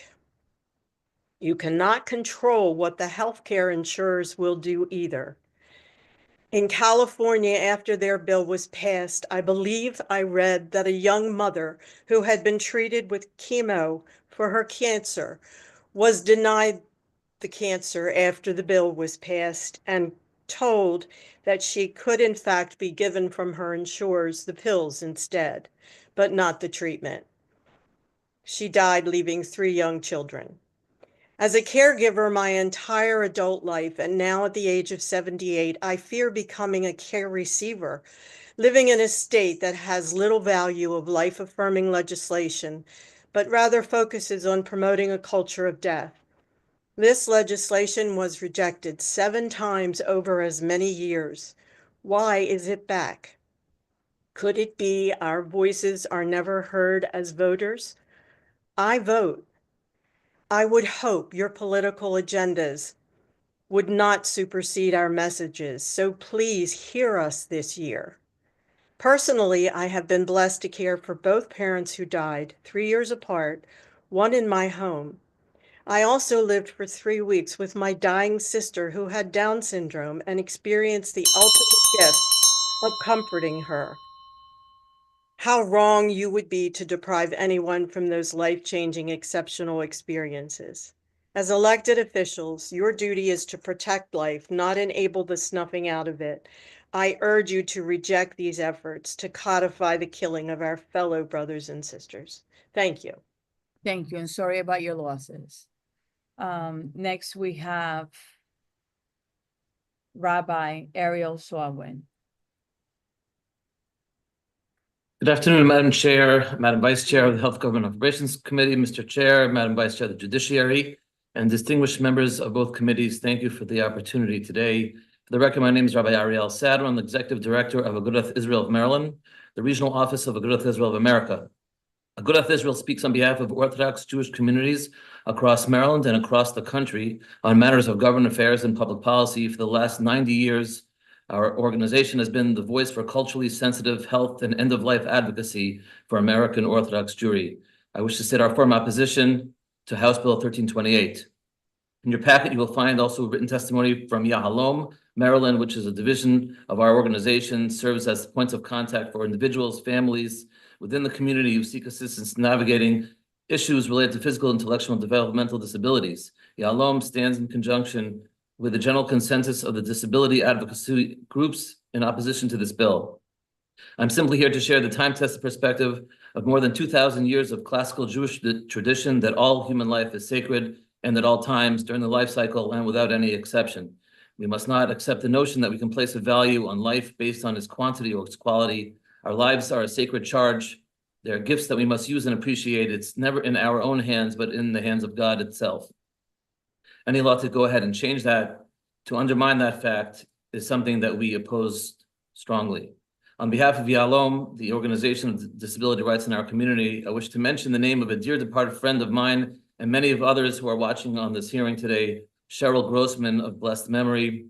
Cheryl was a fighter who had numerous ailments and disabilities throughout her life. She would come every year to testify in opposition to this bill on behalf of the disability rights groups. In her own words, she would testify that this bill buys into the age-old notion that a life without limitations is less worthy of life, unquote. Cheryl passed away 3 years ago, but her unbreakable spirit lives on. Together, we request an unfavorable report on House Bill 1328. Thank you very much. you. I'm sorry about Cheryl's passing. Shirley Reda, will you please unmute yourself? Thank you. You're welcome. Good afternoon. I am Dr. Shirley Reddick, a pediatrician and pediatric hematologist oncologist. Thank you for hearing my testimony today. I ask you to vote unfavorable of this bill. As a physician, clinician, and medical educator, I have followed the history of this and similar legislation and know its danger to society. It clearly works against true health and safety promoting efforts of members of this assembly. All here must see that there is no recovery, so no healing from one's own physical death. This proposed legislation fuels a type of ethics that does not prioritize the intrinsic worth of each human being, but accepts wear-out dates and disposability of human life with clear economic benefits to that thinking. If the ultimate outcome of this act is to allow someone to be at peace with killing themselves in an efficient way without perceived legal consequences and with clear preservation of insurance death benefits, then I ask, why does this need to be another responsibility focused onto our healthcare system, and particularly the healthcare professionals who, as human beings, have the same existential vulnerability? This bill justifies secretive actions of the patient at their most vulnerable moments and also lying on a public health record.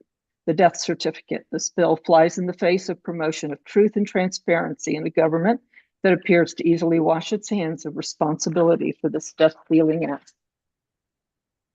With the loosening of requirements and expansion of telehealth practices, making no requirement for in-person visits, broader prescribing of classes of controlled substances, and ease of licensing requirements that facilitate wide-ranging interstate healthcare commerce, death is just a package delivery to your front door. This bill easily allows for the development of a healthcare side hustle of promoting, facilitating medical aid in dying. By the way, anyone can now buy the Medical Aid in Dying handbook on Amazon. The respected advancing frontiers of medicine are returning to an unruly Wild West. A lethal prescription is a loaded gun. Please oppose this bill. Thank you. Thank you. Next, we have Ms. Martha Schreier. Good afternoon. Good afternoon. Previously, I've shared 3 personal stories to illustrate why this law would actually make life harder for many whom it seeks to help and would increase the number of people who end their lives early. I've told you about how caring for my friend Dave with muscular dystrophy taught me life-changing lessons about love, patience, and sacrifice. How hearing about a former version of this bill increased my own fears of becoming a burden to my family because I had been diagnosed with multiple sclerosis. How my family is currently working to help our previously active and involved parents see value in their lives now that they no longer can do things that brought them joy and are experiencing great pain. Sometimes someone who is terminally ill or nearing death is highly vulnerable and should not be asked to balance the value of their own life against the burden they place on their families and caregivers. A mere comment about how much time it takes to help them or how much an inheritance would help with a grandchild's education could easily be enough to tip the balance toward an early death. I felt that, and the Oregon data supports my concern. I'll be happy to send that to you later. The final months of life are priceless opportunities for the dying and their families to connect with each other and find deep meaning. The conversations can't be focused solely on personal autonomy. Currently, Maryland law properly balances personal autonomy with the vulnerability that happens at the end of life. It allows patients to forego medical treatments or procedures that would prolong life. It allows medical professionals to treat pain so aggressively that it could hasten or increase the risk of death. It allows medical professionals to withhold and withdraw medical treatments in accordance with reasonable medical practice. My own moral beliefs are that mortal life is a precious gift from God. When dying becomes inevitable, it should be seen as a blessing and a purposeful part of eternal existence. Not feel obligated to extend life by extreme means, and those decisions are best made by that person and their families. However, deliberately ending the life of a person who is suffering from an incurable disease or other condition and assisting someone to die by suicide violates God's laws and is immoral. Please give HB 1328 an unfavorable report. Don't redefine a moral question. Please wrap your- medical procedure. Thank you. Thank you. Jessica Rogers, and thank you for sharing your stories, and sorry about your diagnosis and the loss of your friend. We're gonna go to the last witness, Jessica Rogers. Good afternoon. Thank you, afternoon. Honorable. Good. Thank you to the honorable members of the committee. My name is Jessica Rogers, the Coalition's Director for the Patients' Rights Action Fund. As you consider public policy that impacts every citizen, data from other states makes it clear that the supposed safeguards are nothing more than smokescreens with no protection for vulnerable patients who need support in living. This is legal in Colorado, where young women with anorexia have been given drugs to end their life. By the testimony from proponents today that dying from malnourishment makes patients qualified, literally anyone can then access it. Similarly, in Oregon, diabetes has been a qualifying condition. And I wonder if the committee would be surprised that in almost 30 years in Oregon, 71% of patients do not ask for drugs because of pain or fear of future pain. Instead, it is for reasons of disability and not wanting to be a burden on others. I was the caregiver for my mother, who fought and ultimately died from ovarian cancer, outliving her prognosis by 3 years. And as a caregiver and a social worker, I can tell you that when someone says they feel like a burden, it has never been the correct answer to agree with them. The Oregon Health Authority also reports patients asking for drugs to end their life because they are concerned about the financial implications of treatment. In Oregon and California, there are well-documented instances of patients denied life-saving treatment by the same insurance companies that cover assisted suicide. There is no autonomy in a system that doesn't offer equitable health care. HB 1328 is a discriminatory policy that carves out some people, our most vulnerable friends and family, as being suitable for state-sanctioned suicide. And it means that when someone has an underlying condition, they receive a lower standard of care than an able-bodied, healthy person. That's why it's opposed by the American Medical Association and every major disability organization in the country. I ask you to stand with them and oppose HB 1328. Thank you very much. Thank you for being with us today. I'm going to open it up now for questions for this panel. Look to the first page. Okay, I don't see any questions from either committee. I want to take a second to say thank you on behalf of both committees, whether you were favorable or unfavorable. I hope that you felt heard. It is not an easy topic, but we did listen and we were respectful. So I hope you have a blessed evening, and thank you, colleagues, for being here. Have a great evening.